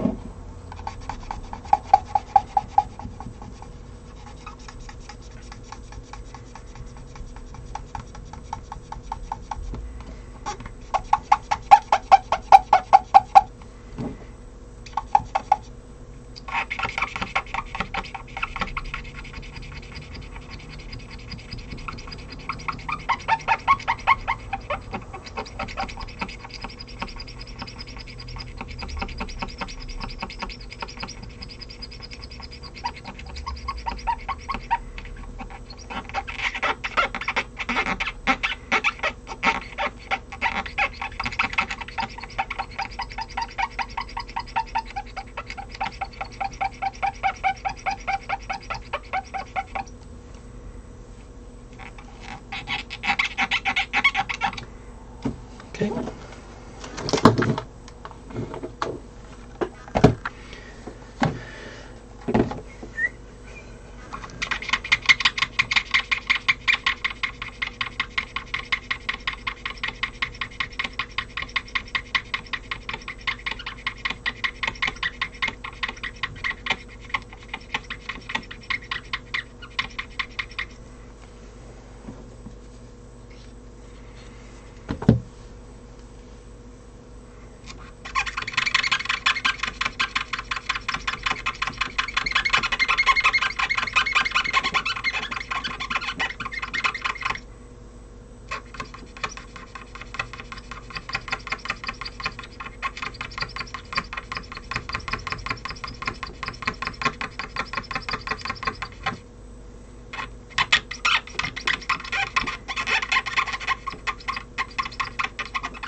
I suppose something on my finger, put a little bit of a fingerprint on it there.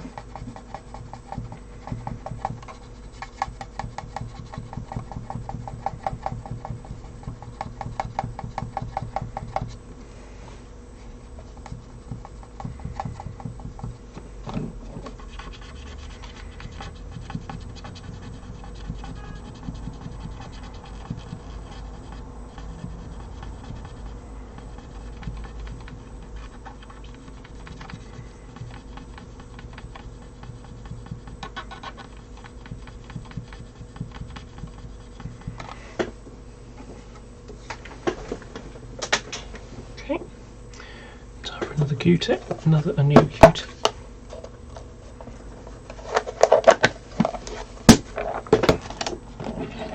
Because this time I'm doing that, but I'm also going to remove the BR arrows.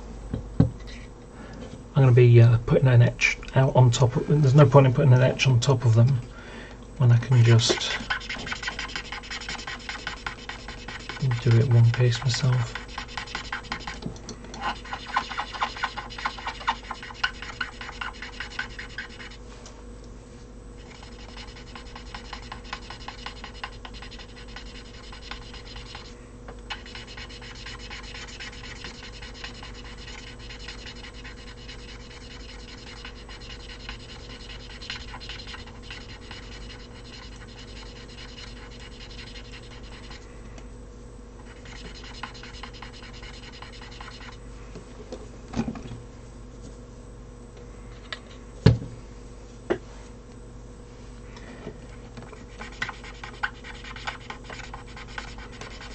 Still wouldn't want to budge very much.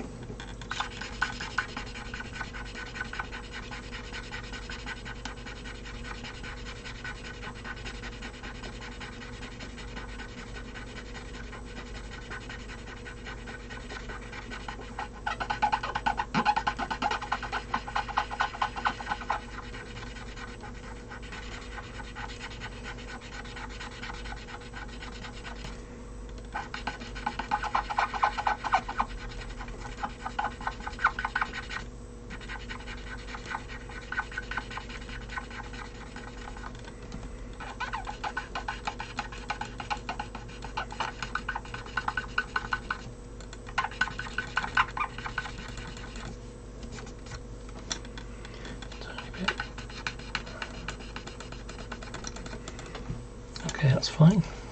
Now, got to get rid of the small end numbers.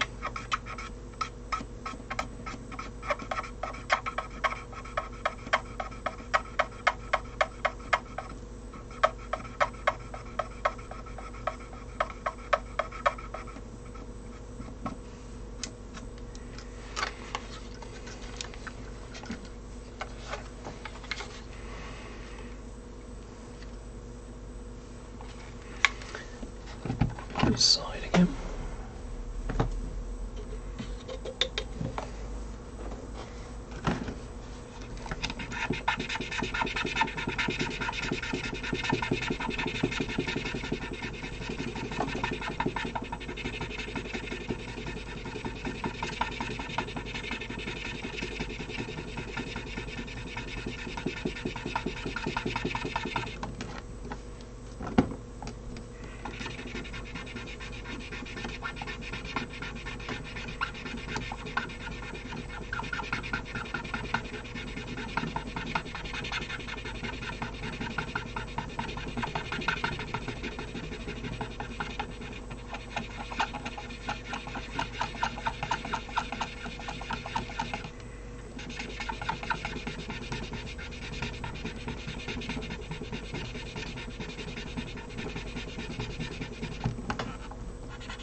Kind of squeaky, isn't it?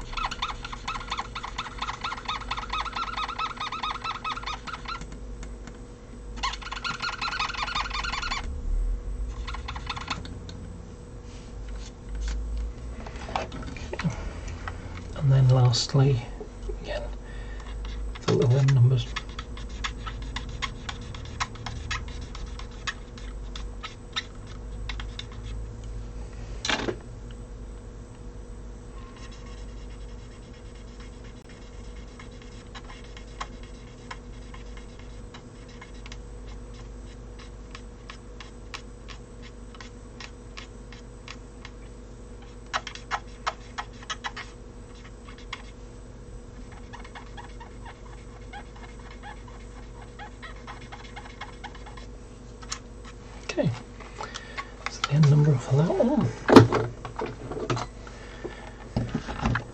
Oh, that's 23, that's more of what you've done.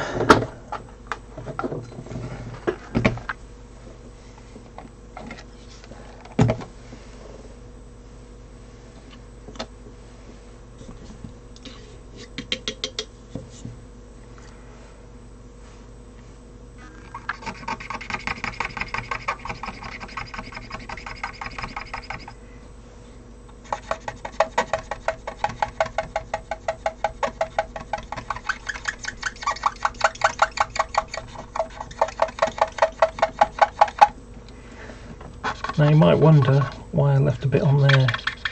I'm just going to put some blobs of it to work on it. Hopefully when I finish this one and move on there, it will come off a lot easier.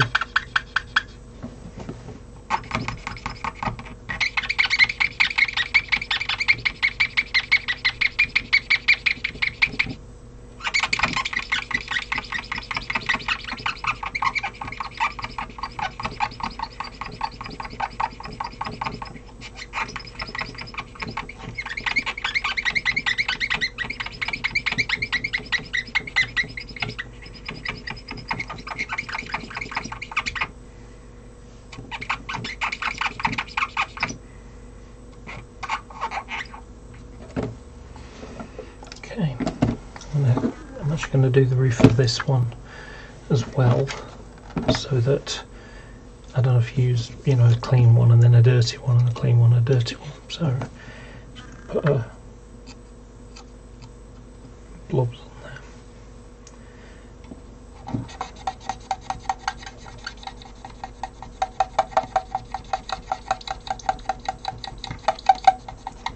Hope everybody's still enjoying the show.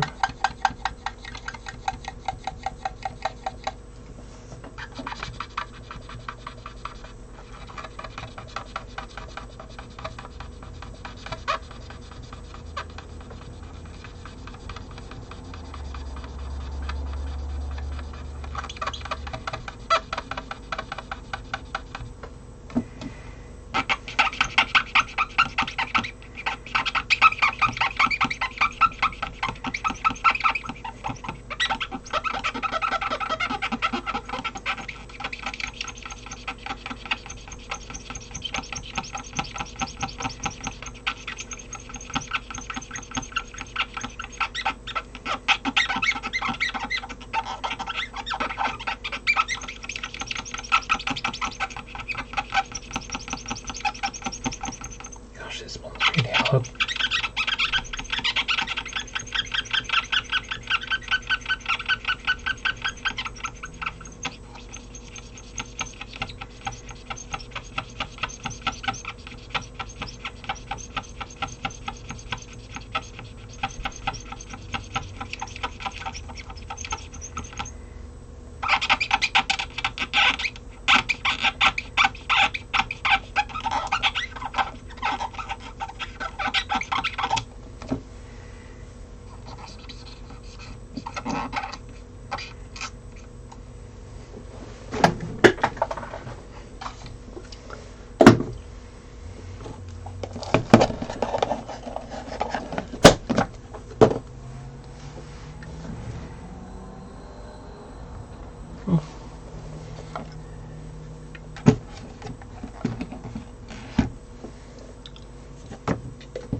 I've got to do with the end numbers for those. This one.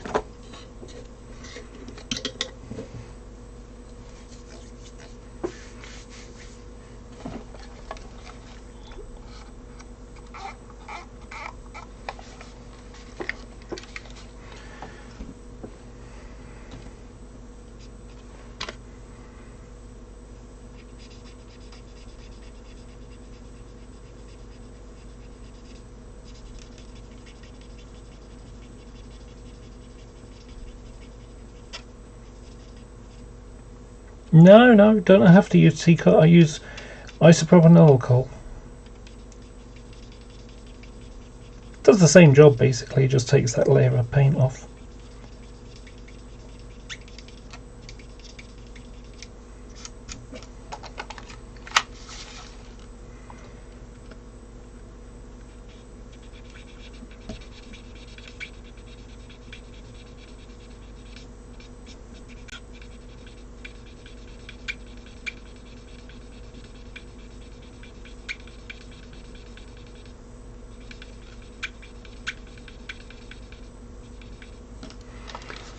That one gone.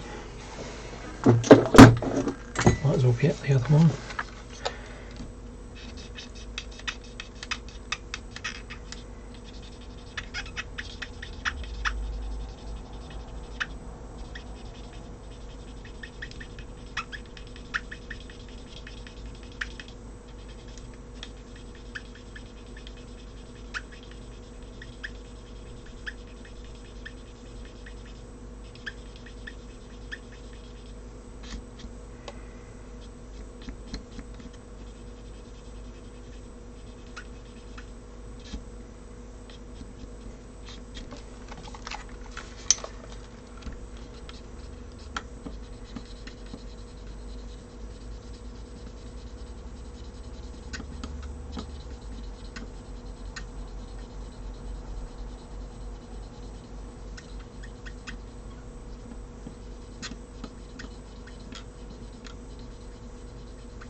Okay, the last one now are these end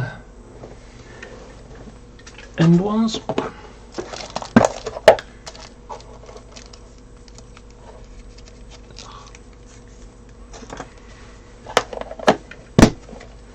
Let's get paint on the box.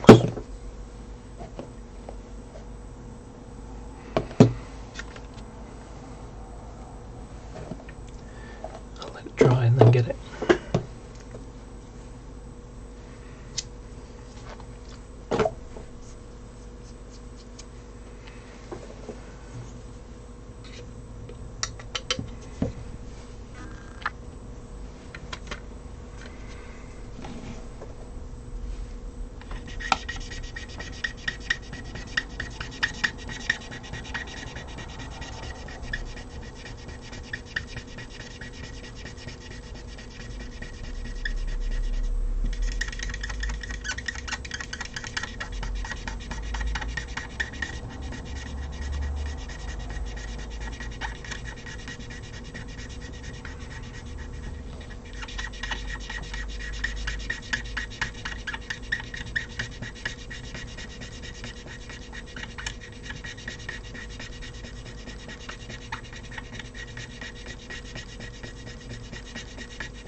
I use IPA for stripping models down. It made sense to just go with IPA. You know, I mean, T-cut's perfectly fine, nothing wrong with it. Does almost, you know, pretty much exactly the same thing. It's just that it didn't seem to have much point buying 2 bottles when I could buy one and just, you know, use some of it for doing this kind of work.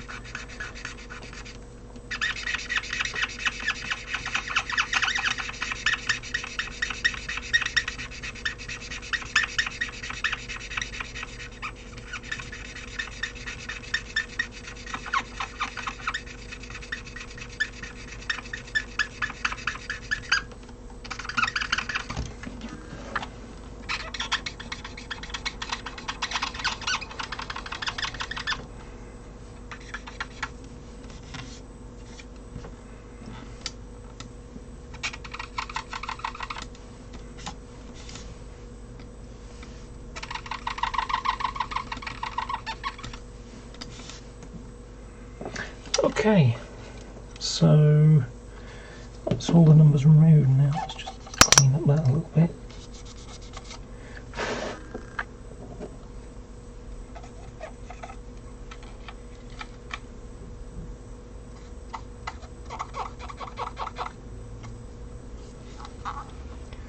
So these are all unnumbered now. Yep. So I'm going to do something now while I think about it. When I use DCC on my locos, I write the number of them underneath. You know, the address. So, oh, I can't remember which one it is. Take it on programming track, ask it what it is. A lot of effort. Instead, if you're really desperate and you want to know, all you have to do is lift it, look at underneath, and see, you know, 90 146 or whatever number you want to put in it. In my case, I'm using the first 2 digits and the last 2 digits because there was only 50 of them. So it'll be 90, class 90, and this will be 046, so 9046. First 2 digits, last 2 digits. So yeah, that's how I'm going to renumber these. So as a result, I'm going to do it now. So just get an old pencil, and I'm going to do it on the bottom of the bogies, I think. So 9046, and I'll write it upside down on the other side, or the, you know, exactly the same way. So 9046.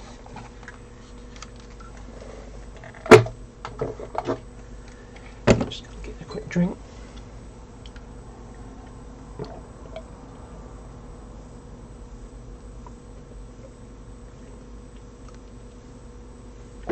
Oh, my mouth's been dry today. So this is 9039.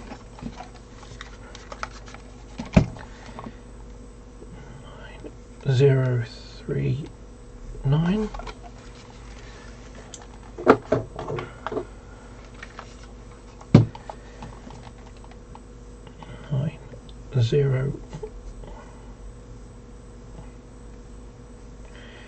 9023.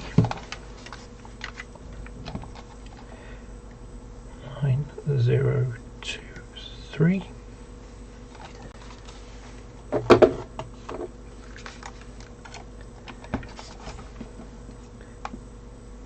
9022.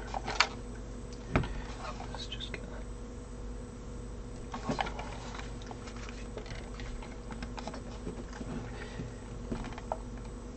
9022. 9014.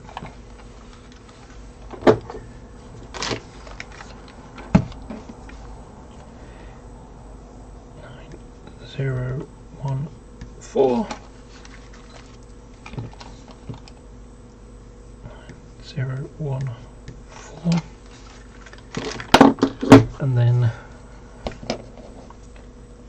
9002.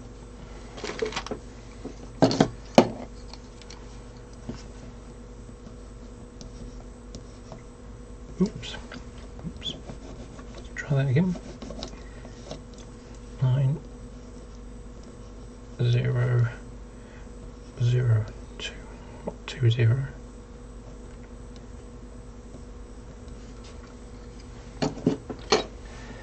Okay, let's have a look and see how this is going. Yeah, it's largely okay.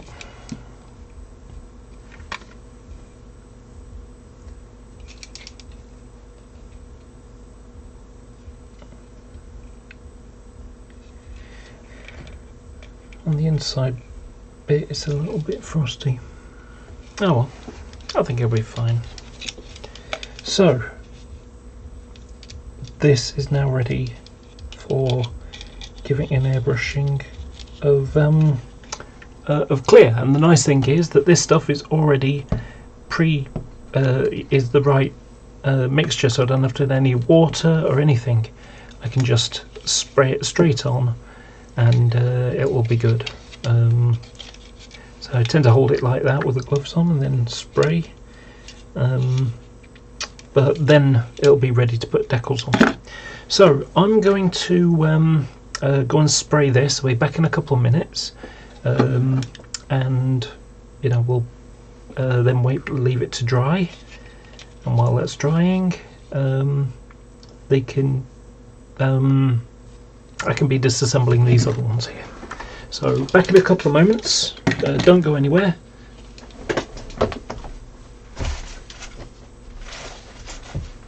Oh yeah, helps if I take the cleaner.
Okay.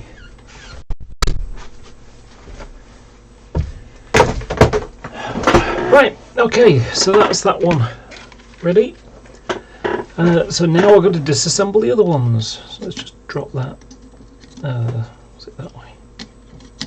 Yeah, let's drop that there. So now I've got to disassemble the other ones. So I remove the bogies.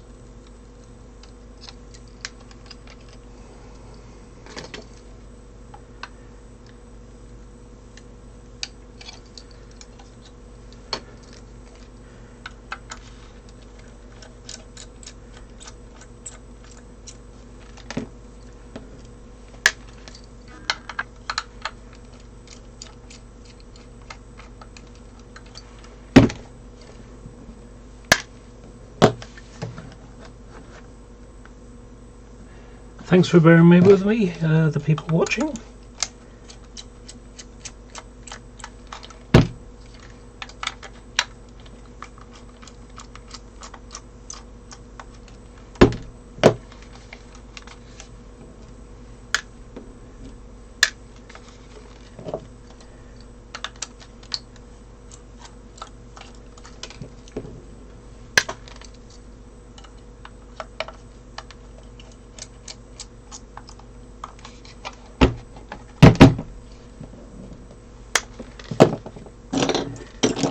The tiny ones.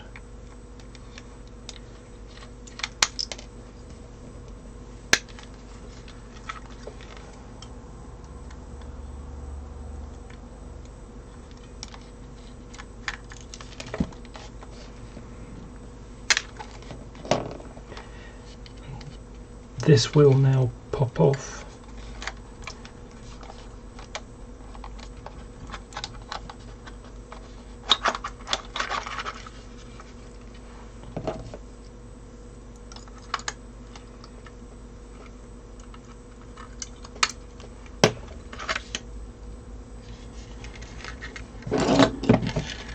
And as before, just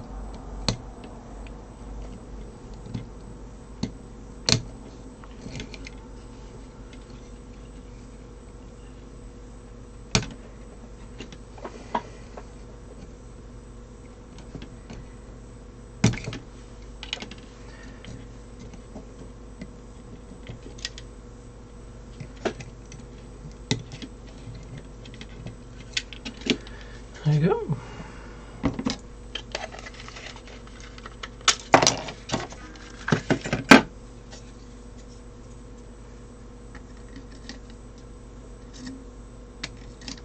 Oh, that's interesting. I was wondering why they had the, you know, the did it like that and the other one, but it's just so the capacitor is hidden.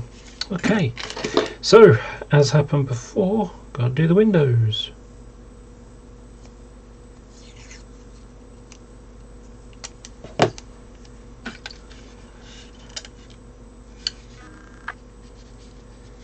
I think I'll just put these on this time.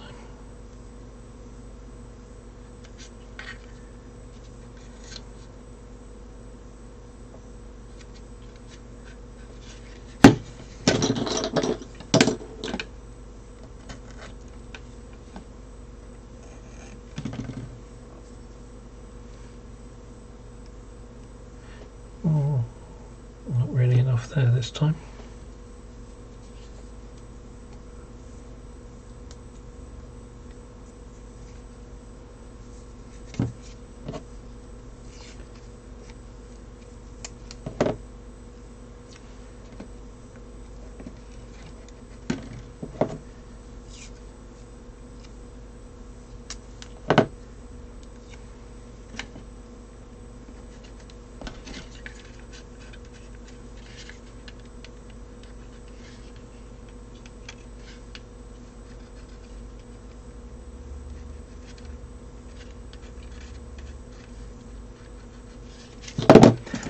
Gonna put all the masking on now, and then rather than do it one window at a time, I'm just going to mask off all the windows.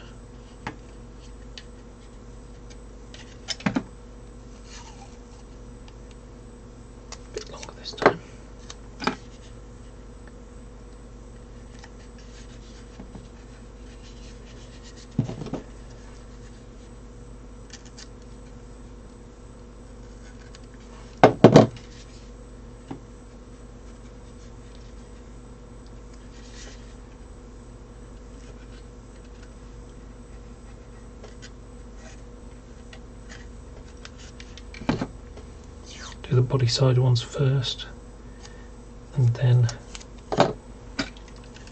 the cab headlamp at the front windows.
And normally, when doing modelling like this, I wouldn't be silent like this.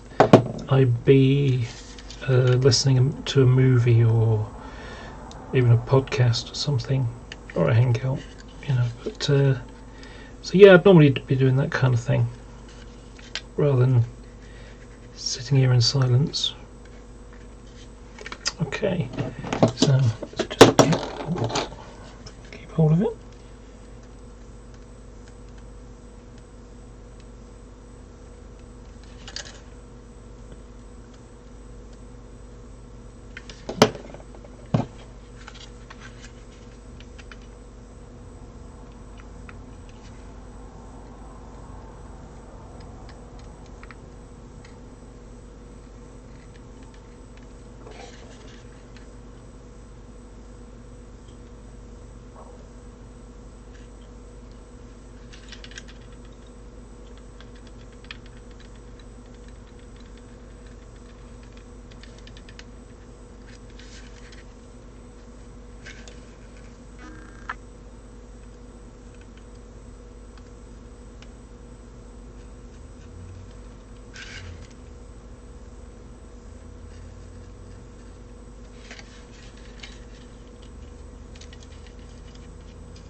I don't know how many people have fallen asleep, not because they think it's boring, but because it's 1 o'clock in the morning and, you know, sort of listening to me. I'm not exactly ramble on today, I'm quite quiet when I do modelling.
That's a bit done.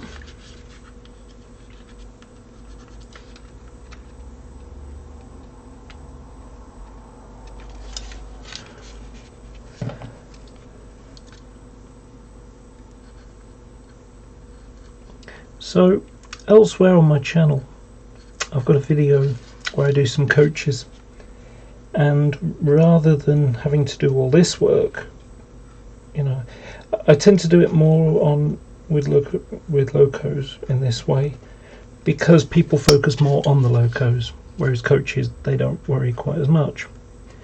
So when it comes to renumbering coaches and wagons and things of that nature, I don't always varnish them in this way. What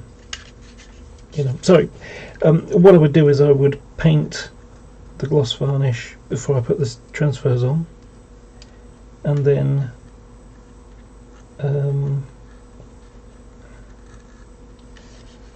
but I would just hand paint them rather than airbrushing like I'm doing with these ones.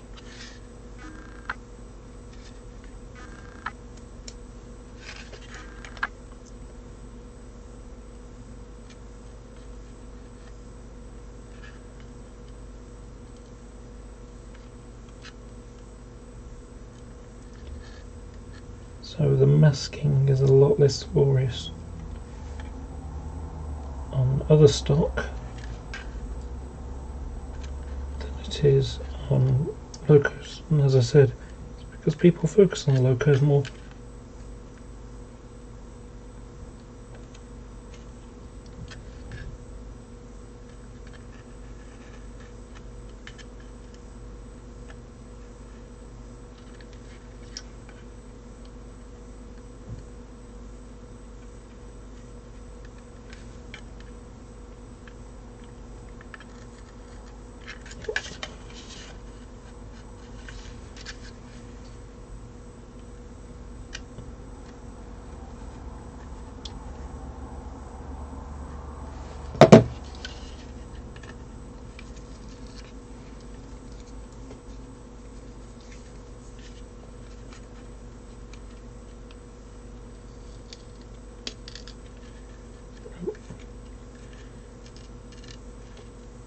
Peel off the bottom properly there. That small paint screwdriver. Just cut that.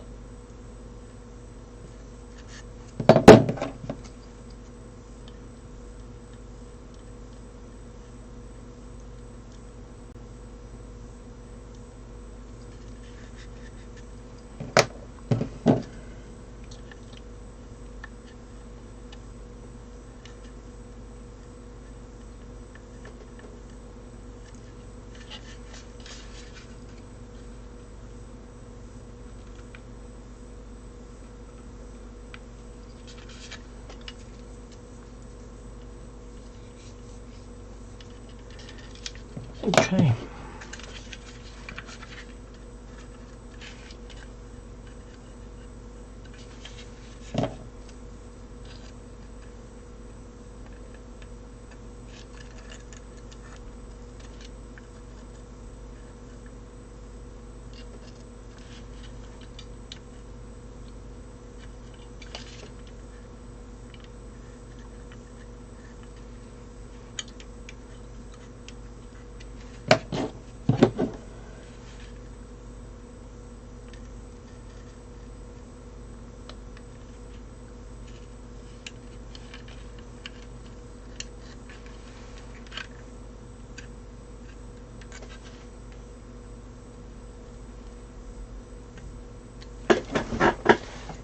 Sorry, I have a feeling that I may not have shown you that very well.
You can see how much quicker it's done when you do a batch.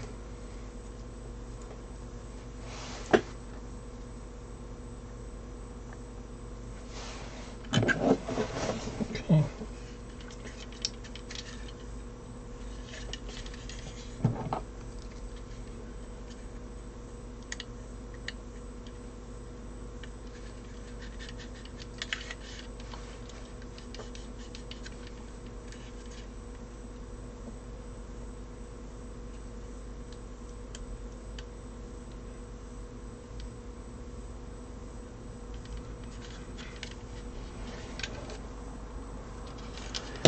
Let's break these off.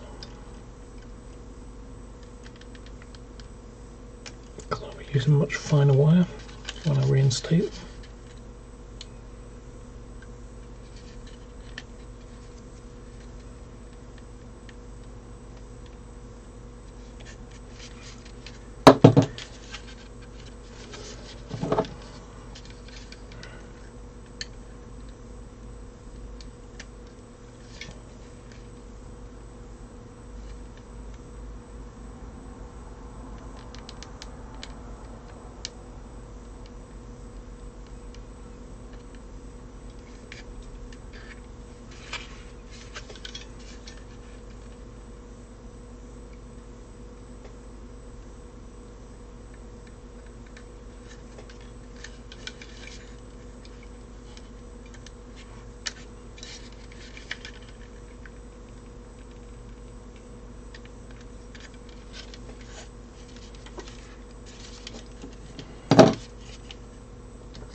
Oh, sorry, headlights. So, front windows and headlights.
Get it quite right at the bottom, that's better.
So to the people who are watching now, have you had a chance to do much modelling recently?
Oh, didn't quite cut enough there.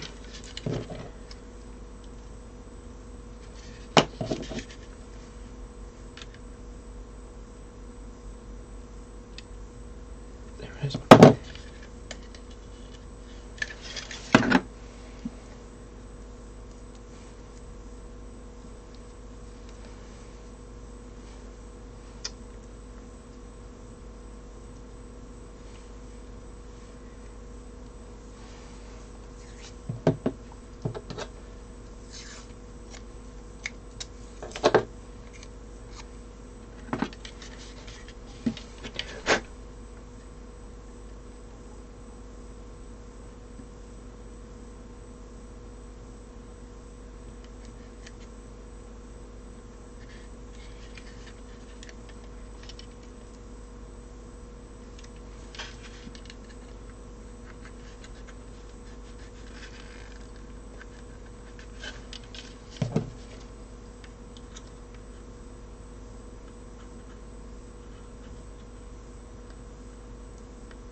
Okay,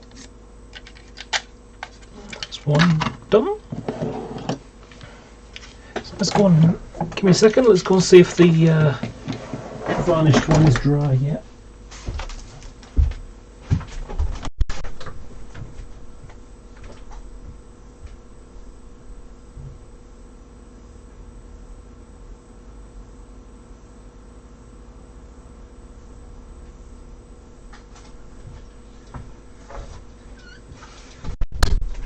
Well,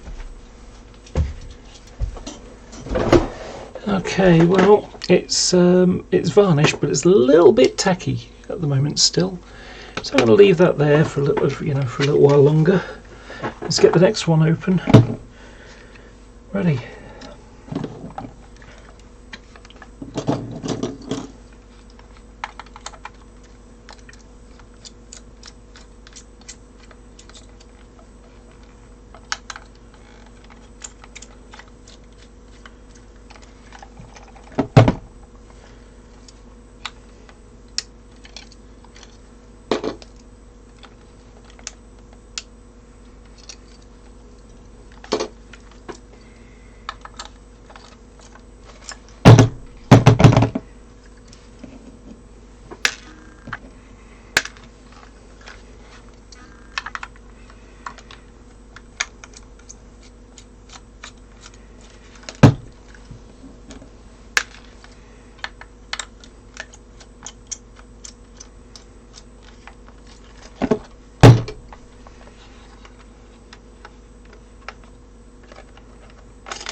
these ones, they've got the clips on. I don't have the clips. I've got some little holes in the inside.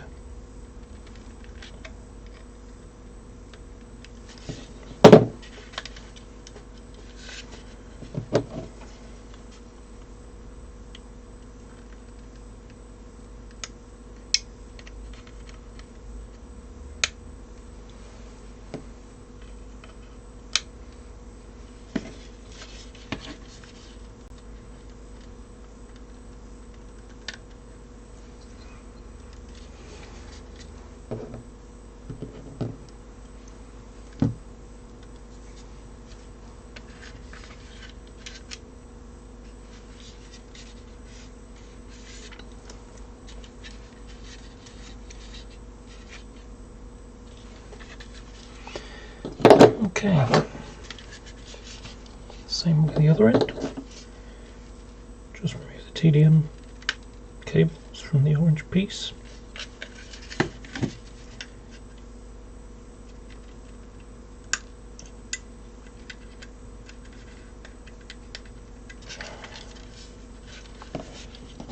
And where's my chisel blade? It's the easiest way to do this job. Put it in flat, give it a push, it'll pop off.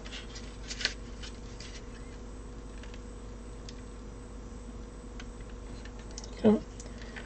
Now, I don't want these holes showing, so what I'm going to do is I'm going to scrape them as tight as I can. Then use some filler in the hole and then clean it off, wet and dry in there. That solves that problem. But before I do that, I'm going to mask off the windows. So once this one done, I'm halfway there. Living on a prayer.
First time I saw Class 90 was at Crewe in August, I think it was, 1990, and I went with a friend to Crewe Station.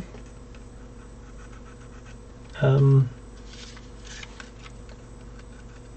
it was the first time I had a chance to see AC Electrics up close, because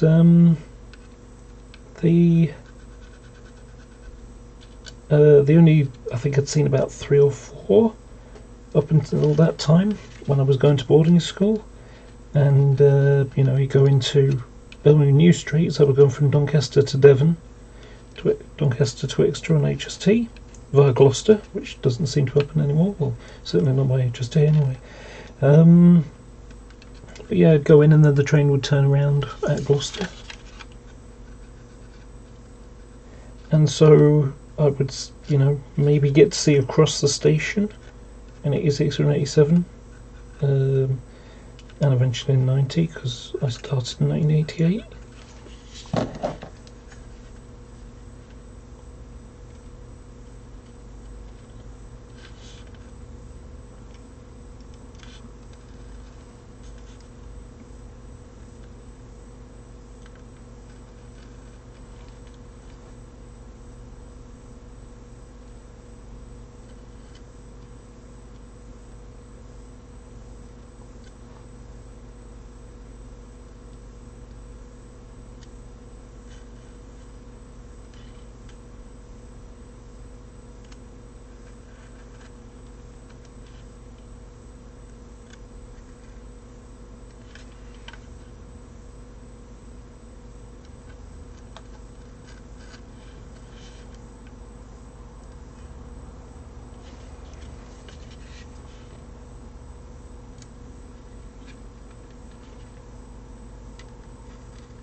I keep forgetting that sometimes you can't see.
Okay, hopefully all these windows. Oh, no, come on.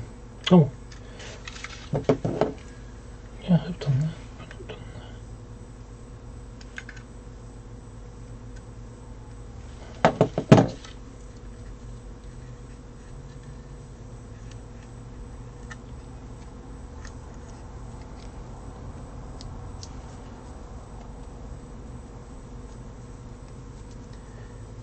Masking tape stuck to my fingers all the time.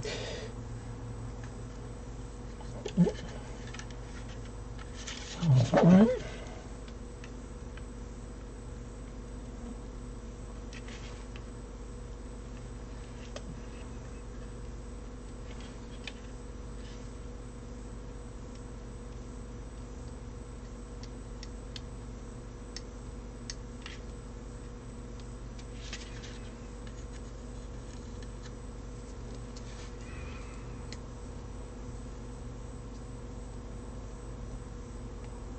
Come on, get off.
Do that one right.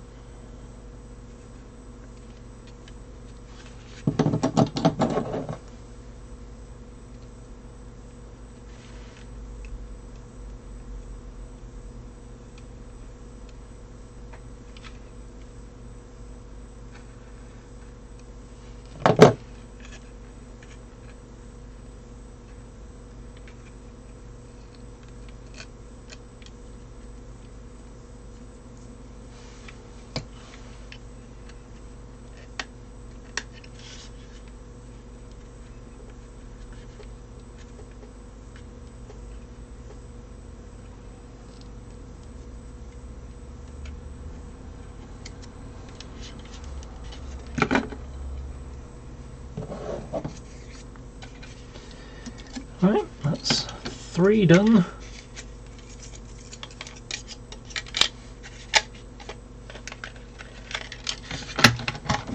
How's this going? That feels good now. I'm going to give it a little bit longer though. I'm going to get this next one open as well. Let's start.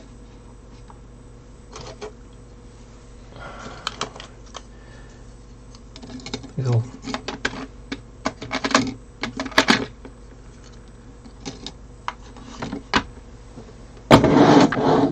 move these out of the way.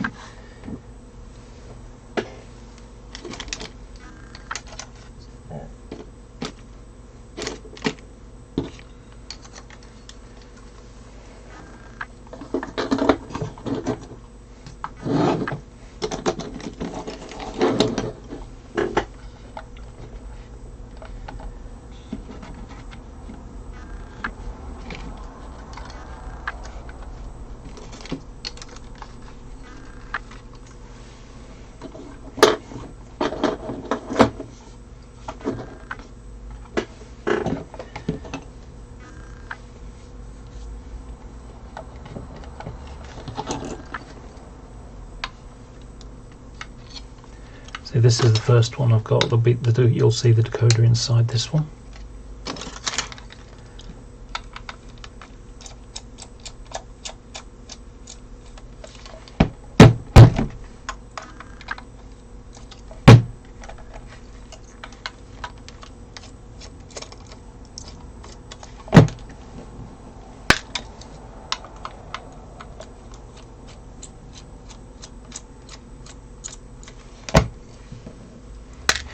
I'm curious about something.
definitely has the decoder.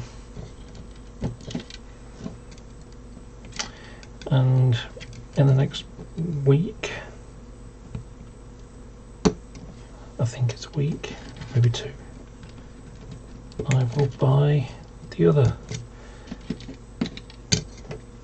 6, 7 that I need. It'd be nice to have a full set of 90s that are fully done.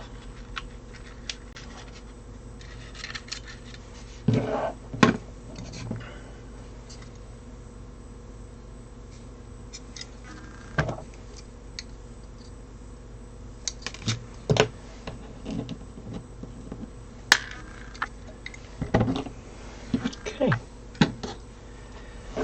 Another round of glazing. Do that.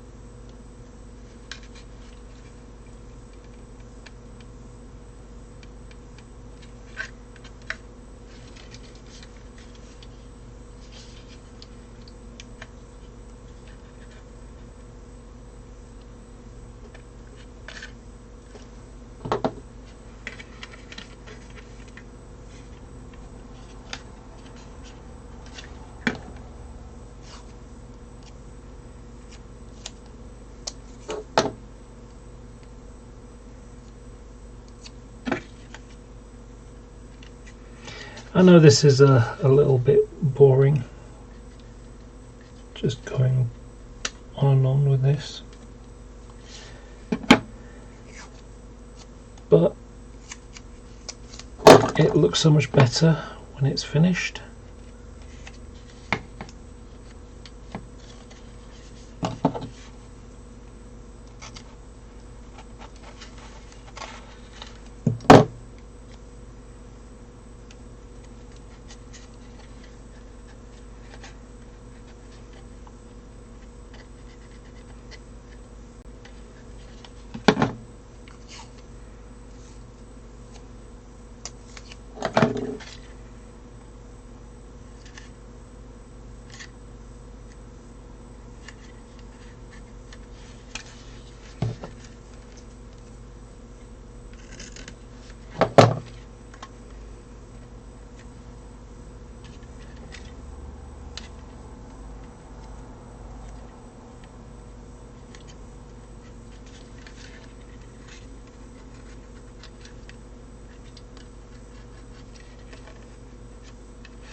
That thing I was talking about earlier when I went to Crewe, which was the first time I saw 90s, the Royal Freight ones had only just been released, so the rough distribution liveried ones, and they were on passenger trains at the time, because they were using the passenger services to run them in. The contract was, they had to have X amount of fault-free running before the British Rail would accept them. Same thing happened with the Class 60s. I can't remember what it was now. I think it was like 1,000 hours of fault-free running before they'd accept them, something like that.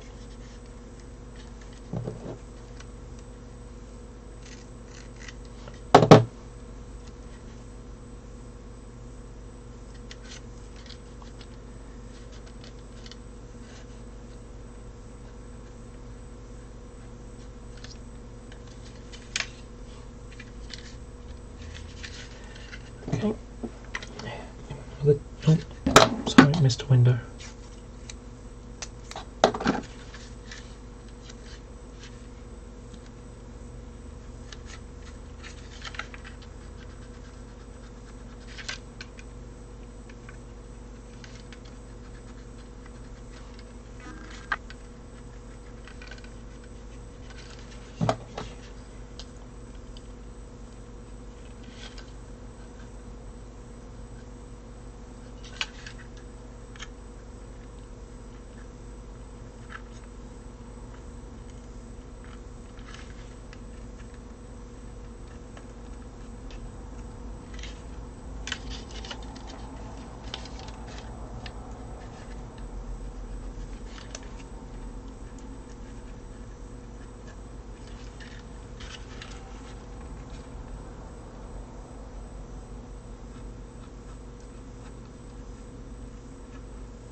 You know, it's funny, I've had 11 Class 90s in my hands that I've worked on in recent weeks, or well, since the end of last year. So I painted 2 in Anglia, Greater Anglia livery. I painted 1 in Virgin livery. And now I've got 8 of my own.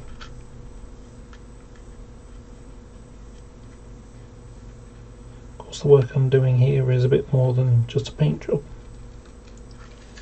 because I'm going to have, you know, KD couplers and a lot of, you know, removing the rubber plate and all that sort of stuff.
This coronavirus thing, something made me chuckle. I say chuckle, I mean it in a real cynical sense. And it's all this, emptying shelves of toilet roll and tomato soup. It's like, there's no worry about supply. The only worries about the supply are the people who can't get it because stupid people have emptied shelves and this panic buying thing. It's just not rational. But the bit that's cynically amusing is the UK,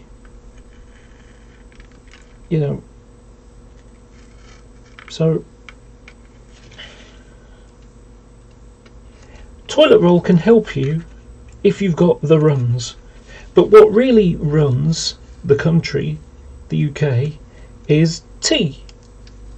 And yet, look at this black stuff on the roof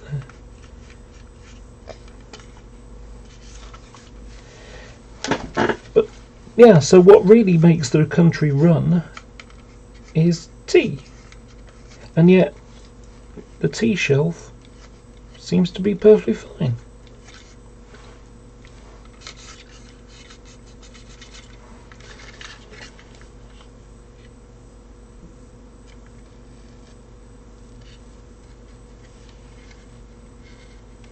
The only thing I can think of is the reason they need all that toilet roll is because that's what lots of tomato soup can do. Sorry, not tomato soup. What was it?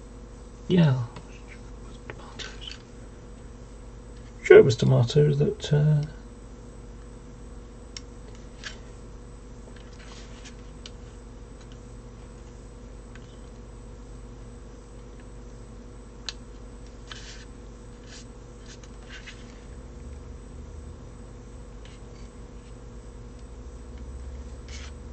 The frustration of all this panic buying meant that it wasn't until yesterday now that I could actually find some toilet roll because I was getting close to running out. Although that's not entirely true, because next to my toilet I've got like a little trolley which has magazines, old magazines on it for toilet reading.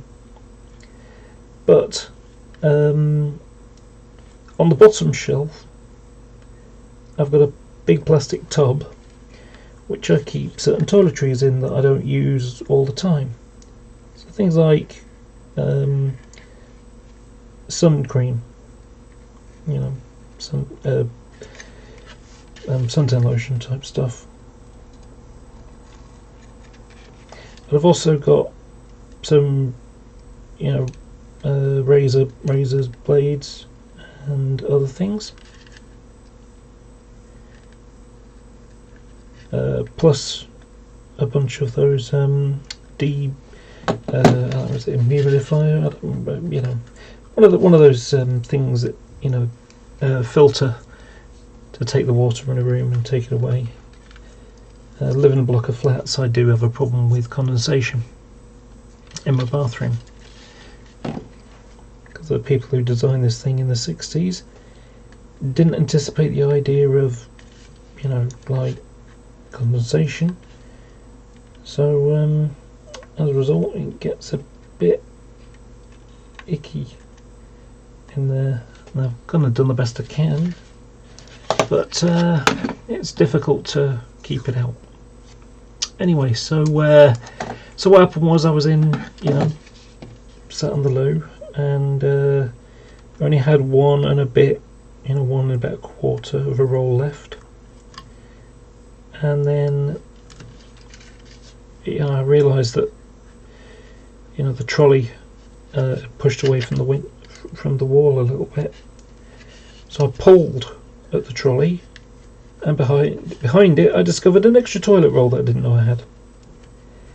And when I lifted that toilet roll, there was another toilet roll underneath it. I was like, I can't believe I had so much joy about finding a couple of toilet rolls. You know, it's kind of comical, really.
Oh, I just realised that one of those Rough Distribution 90s I just did, the last one, I didn't do the windscreen masking. I'll have to do that in a second.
5 people still watching. This says 6 people watching. That can't be right. Let me just...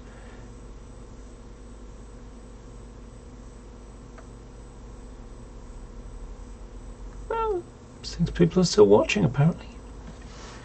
Amazing. Either I'm helping them sleep, or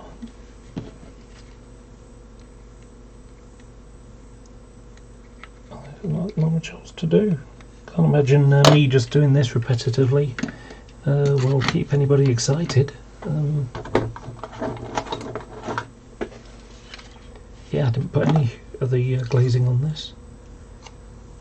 I hit the front and rear.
That one, I'm going to put it on slightly wrong at the bottom.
I think I'm going to just keep going and get the other two taken apart and masked rather than doing the renumbering now. I think I might do that tomorrow.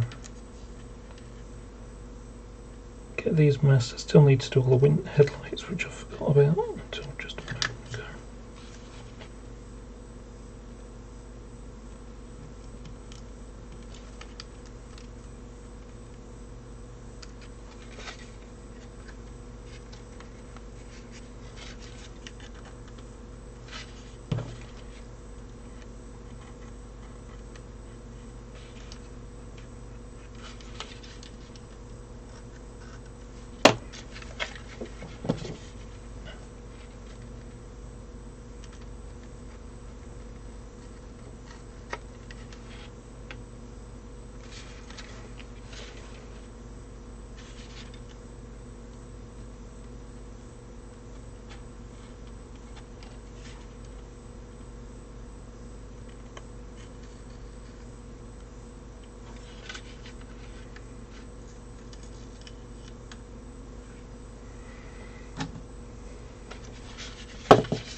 Okay,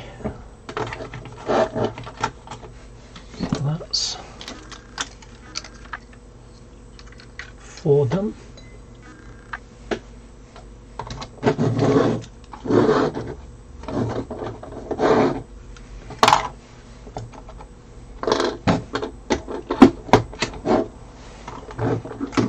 Number 5. I am just going to continue as I was doing. What I'll do is I'll finish once I've got these masked off, including the headlights, which I need to do still.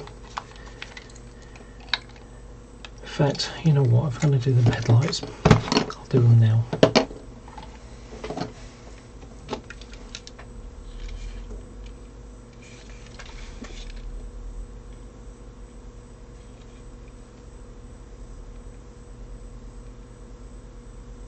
Yeah, that looks okay. So it's only when I do the masking for the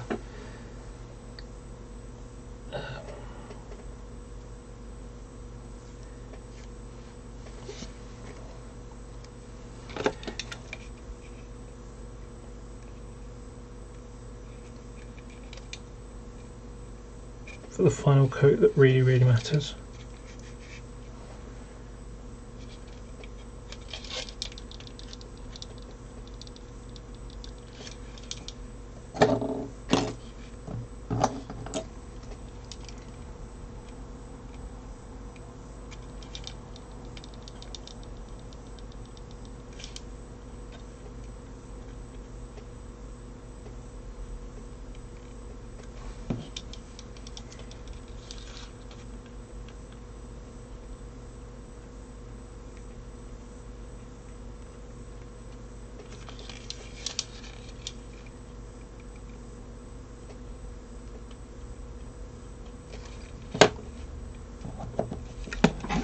I'm going to get myself a new blade.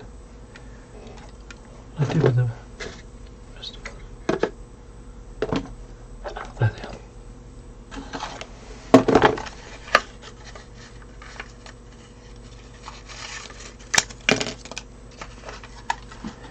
Now there's not much wrong with the blade I've already got in, however I've lost the absolute end tip of it, so I'll reuse that other blade. This one I need for the really steady work of fitting the cutting the headlights. Make myself a drink.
Go see.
So once I've got these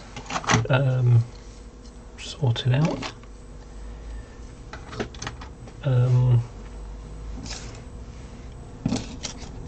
so when I say these, I don't mean the individual locos, I mean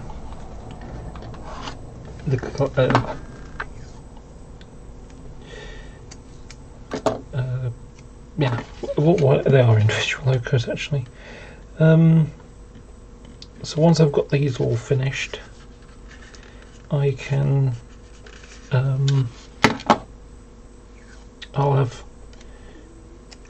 I'll be able to run either West Coast Mainline or East Coast Mainline stuff.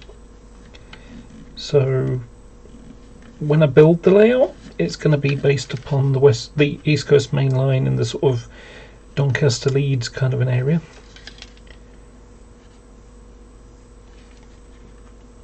But and it'll be with overhead electrification,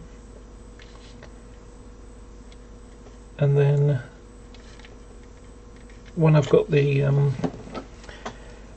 so I'll be able to decide whether to run it as the West Coast Mainline today or East Coast Mainline today. So I might have a week where I decide I'm going to run East Coast Mainline trains. So this is where these locos will be in their prime, because the freight ones can do freight stuff, occasional passenger even, and the intercity ones will do mix Mark 3s.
So,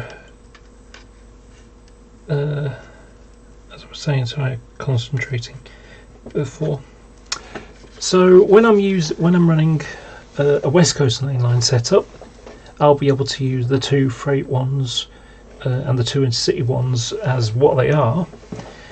But if I'm using the East Coast, running it as the East Coast Mainline setup, then I will be using rates of 91s and Mark 4 coaches, but one of them, so I'll have 3 rakes of Mark 4s when I'm done. I've got 2 right now, the Hornby ones, which I'm going to upgrade. I'm going to put lighting, interiors, I'm going to modify the skirting, put some good couplings on. I'm going to use the VEP couplings, so they're electrical, go through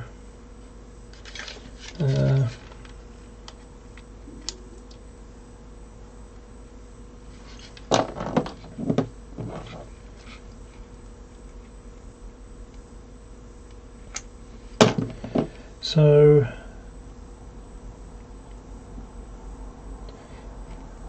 on the East Coast Main Line back in 1982 into 93, the East Coast the Class 90s weren't the Class 91s weren't as reliable as they hoped, and so they ended up hiring a Class 90 from Rough Distribution because they still had a handful from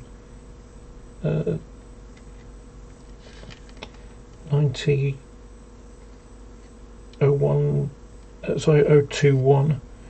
to 25, those were still 90Os, which had the electric train heating, whereas the 91s, so 90/1, those only had they had the electric train heating isolated, basically by removing the cables, the output cables from the power supply for electric train heating. And they did this because they got sick of Intercity nicking their locos all the time. So this was just their way of doing it. Well, because so they kept 5 locos in with the electric train heating, so they can run charter trains or things like that. Well, ultimately, they had problems with the Class 91s, and so Intercity, when it started hiring them, they normally have 1 or 2 on hire on any given day, running on with Mark IV trains, Mark IV coaches, and they were generally confined to the Leeds or York trains, but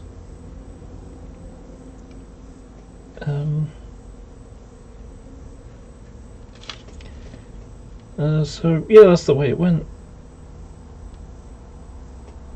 So when I've got mine done, 90022 in Rough distribution and 90023 in Intercity livery, will be for those trains. And it's the reason why I'm going to have 3 Mark IV brakes, because I don't want to have to keep, taking the loco off and putting it back on again. And Mark IV coaches aren't terribly expensive on eBay and other places. Really, the only one I need is got to worry about as a buffet car. So I'm going to have an extra train, which can have, so I'll have 2 rakes with 2 rakes with Class 91s on, and 1 rake with an 89001 or a 90.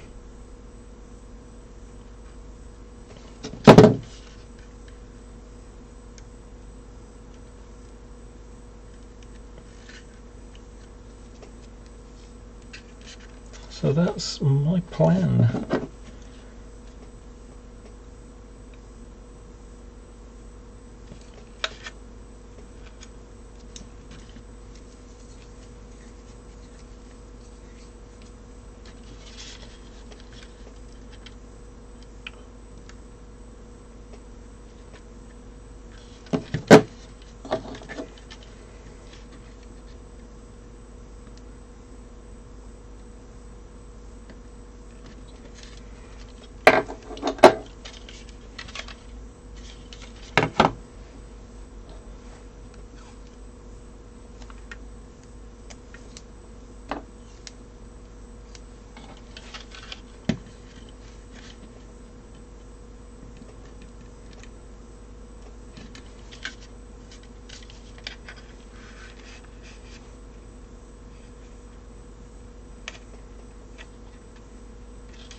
clumsy there.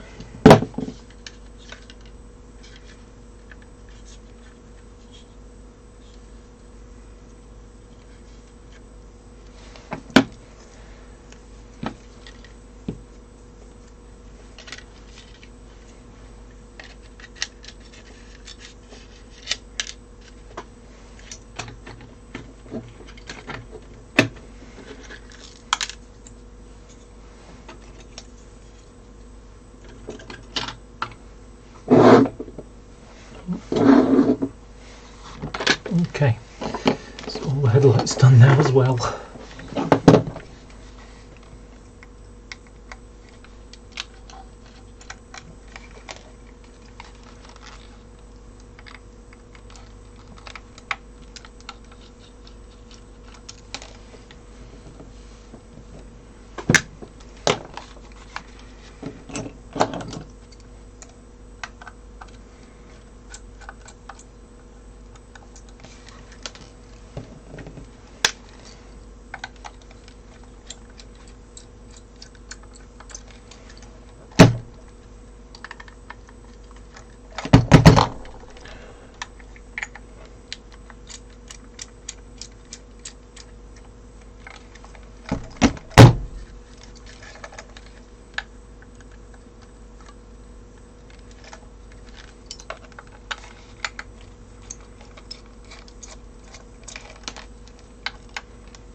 I'll do the headlights first.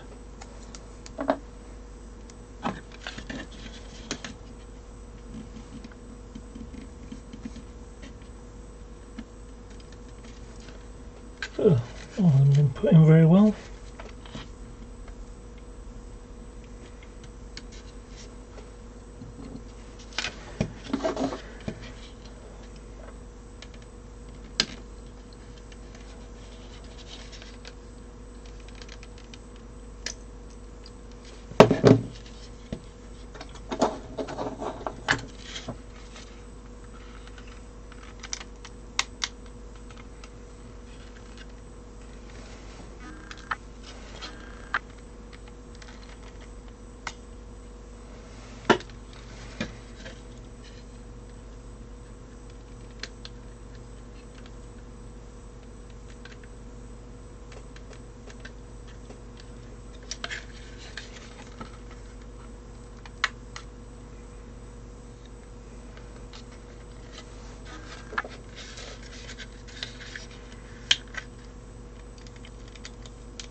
Yeah, when this one was glued in, it wasn't glued in very well.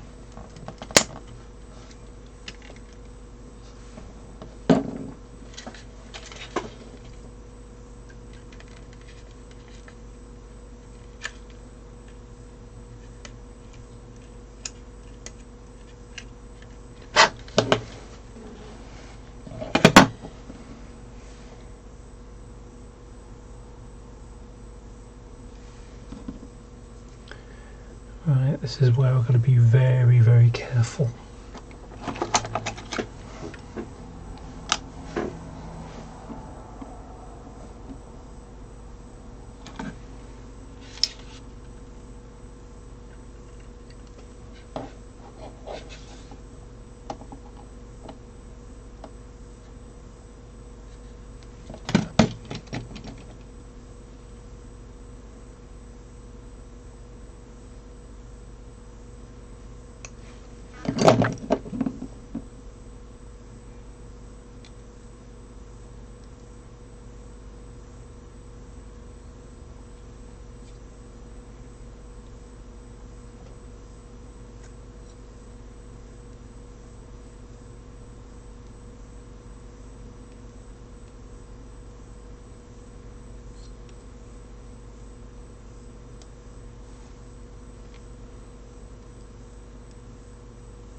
made now. A little bit of glue. Push it out of it.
Okay.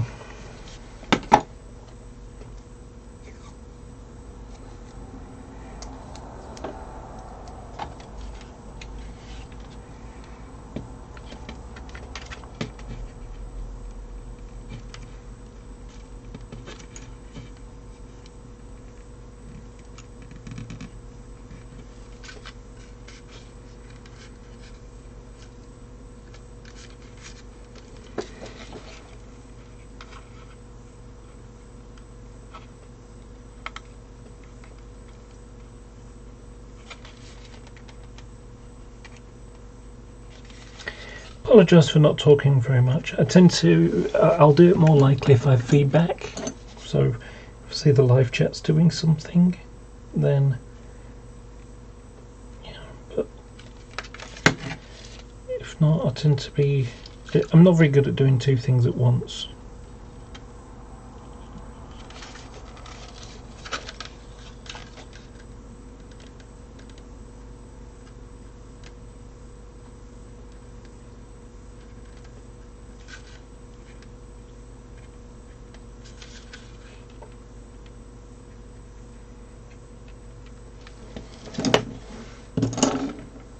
Okay.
Gosh, skipped off there.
Gosh.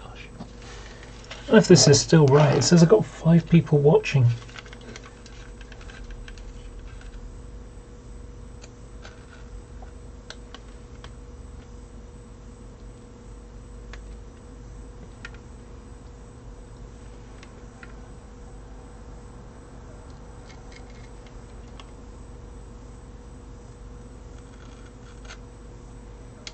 Oh, thank you, 5 people, whoever you are.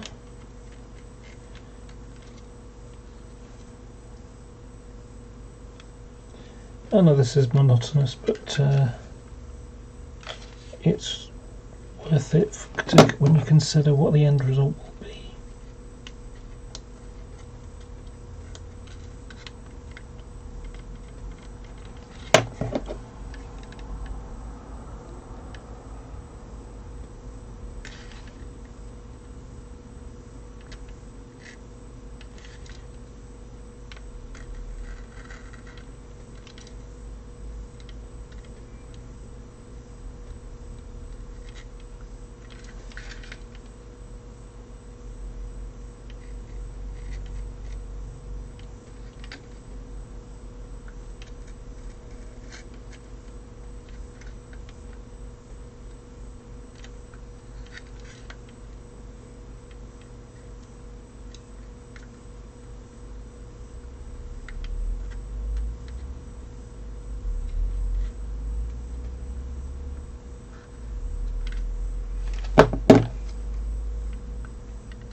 Bit fell off the bottom there.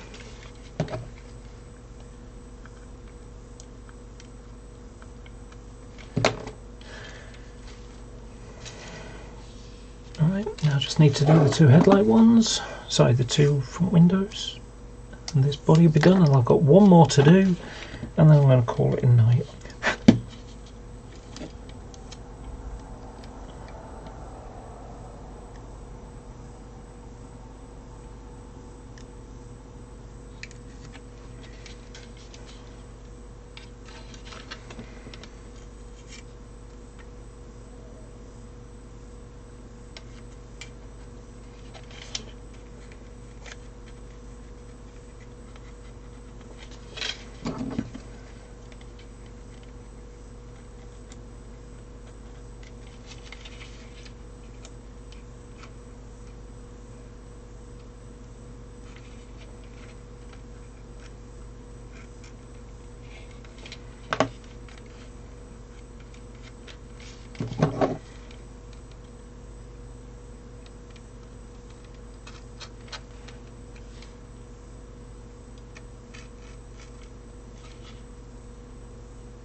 Oh, got the bird.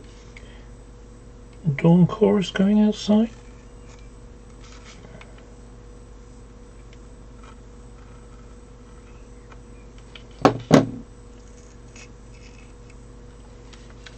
Normally you'd hardly ever hear it because there's normally a sort of a light drone of traffic going by as everyone's going to work for 6 o'clock in the morning. Oh, sorry. Oh, it's 4 o'clock. So yeah, the birds are really up early today.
Okay, that's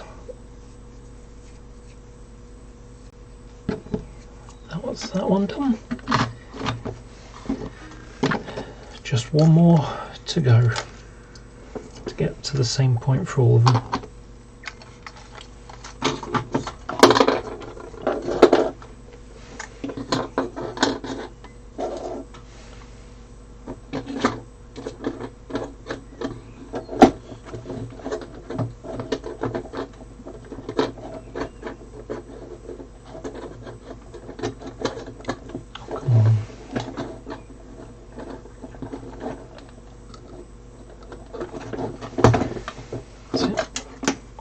Okay, last one.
the masking begin.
Okay, so the headlight's done.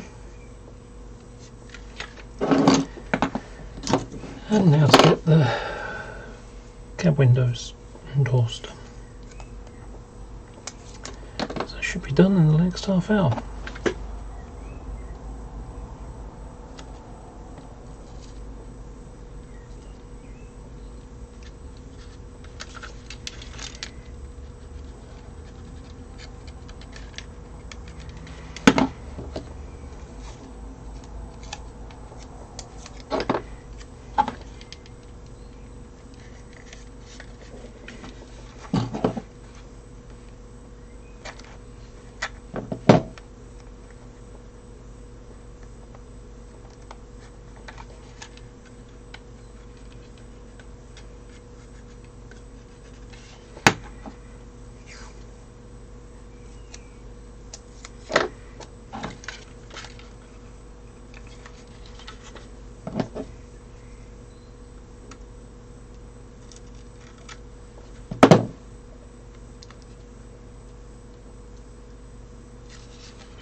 Oops.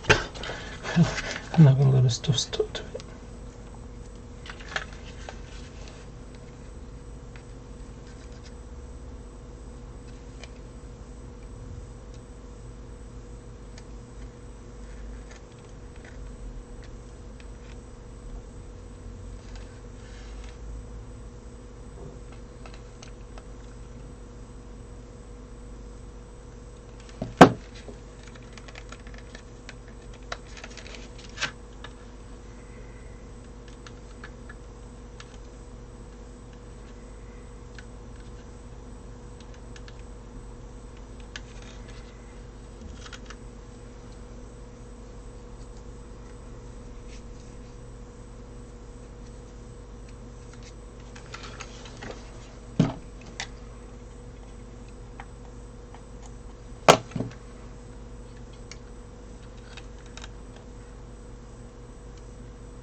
There you go. Okay, last bit are the front headlight windows.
Okay,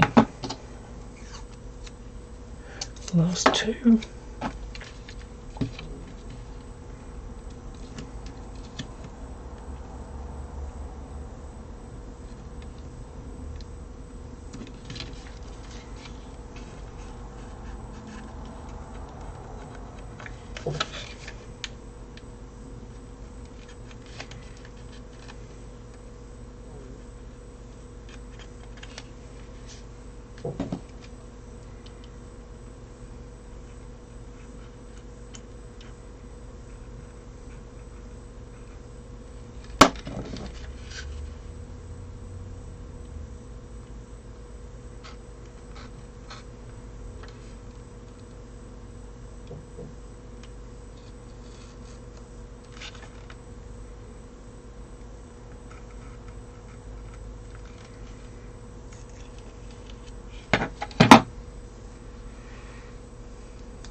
Last window.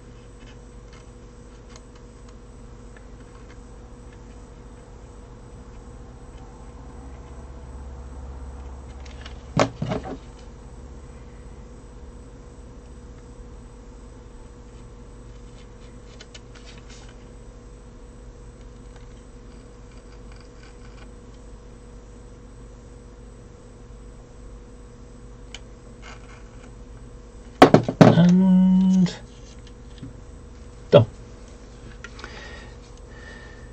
Okay, tomorrow I will do the prep work for these bits down here, and they can then the bodies will be ready to be numbered.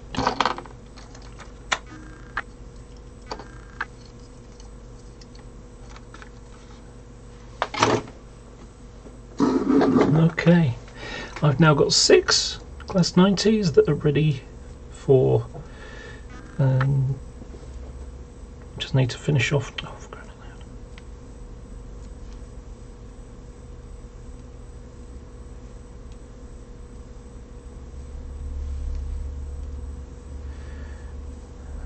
It's still stuck into my finger. Okay.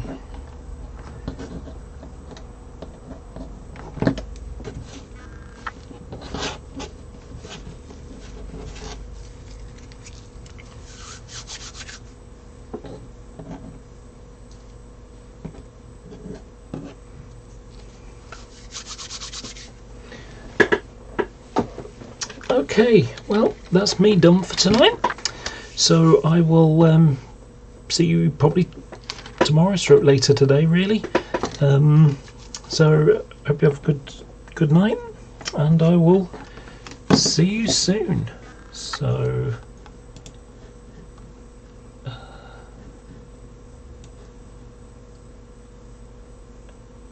do you turn it off on this version?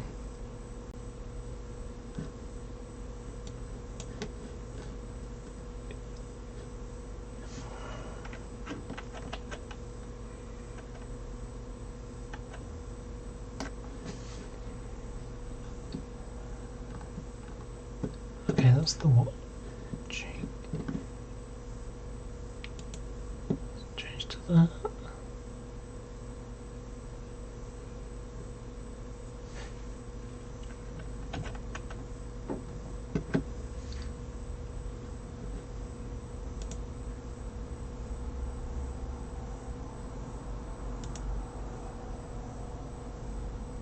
Oh, come on, how do you turn it off? I just want to be able to turn it off. This is silly now. It's like, have they changed everything?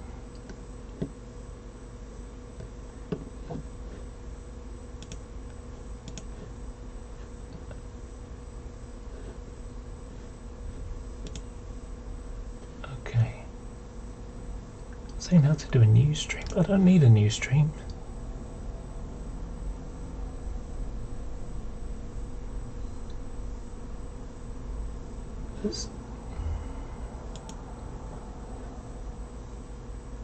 Okay. How do I turn it off?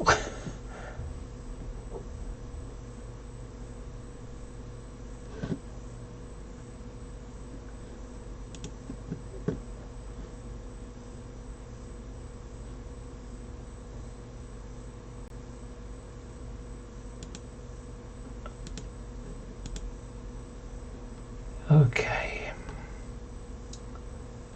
So that's just the front bit.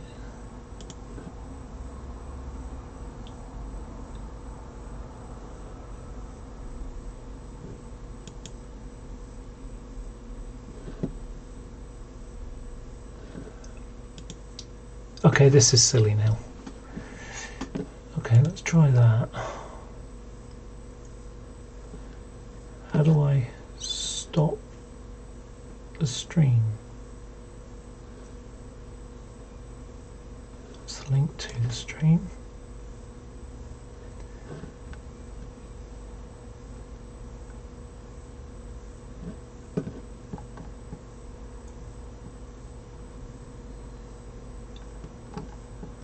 Oh, for crying out loud. How hard is this?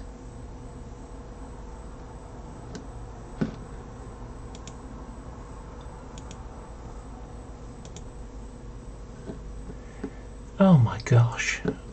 How do I turn it off?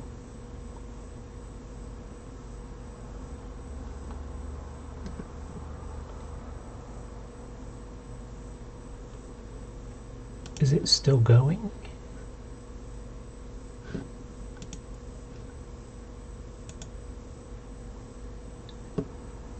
Yes, it's still going.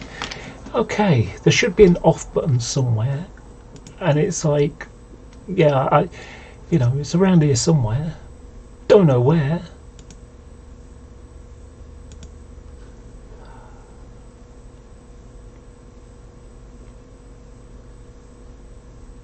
You know, why don't you just take me?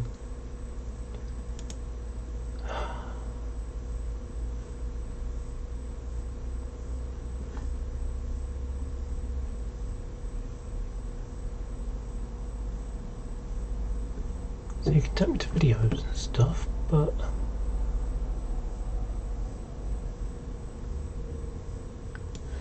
okay. Let's...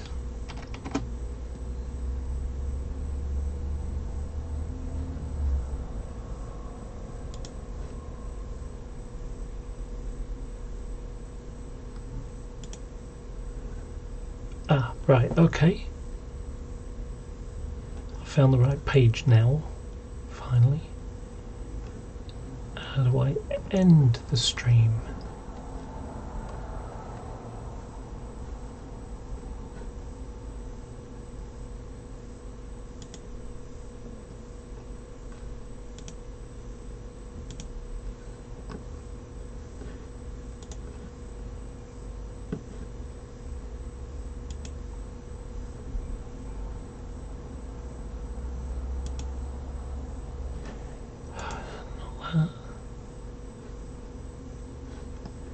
Oh, for crying out loud. Why is this so difficult?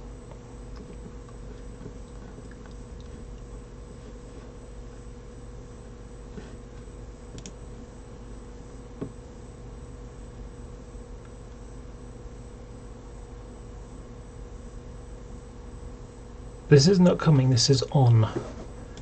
Already have a live stream going.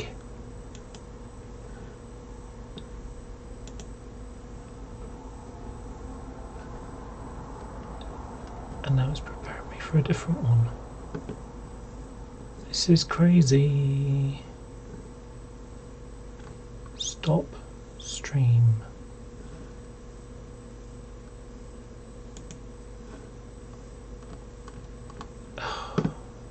Ah, live control room. Let's try that one.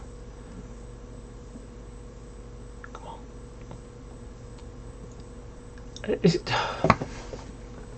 It's like it's not telling me how to do it.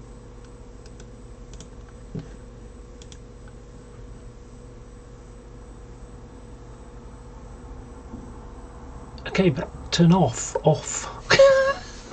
This is terrible design. How do you turn it off?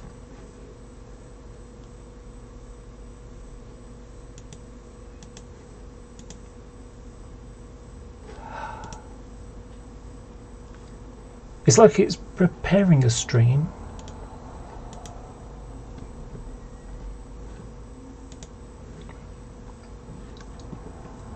Okay, I'm going to try something. I'm going to try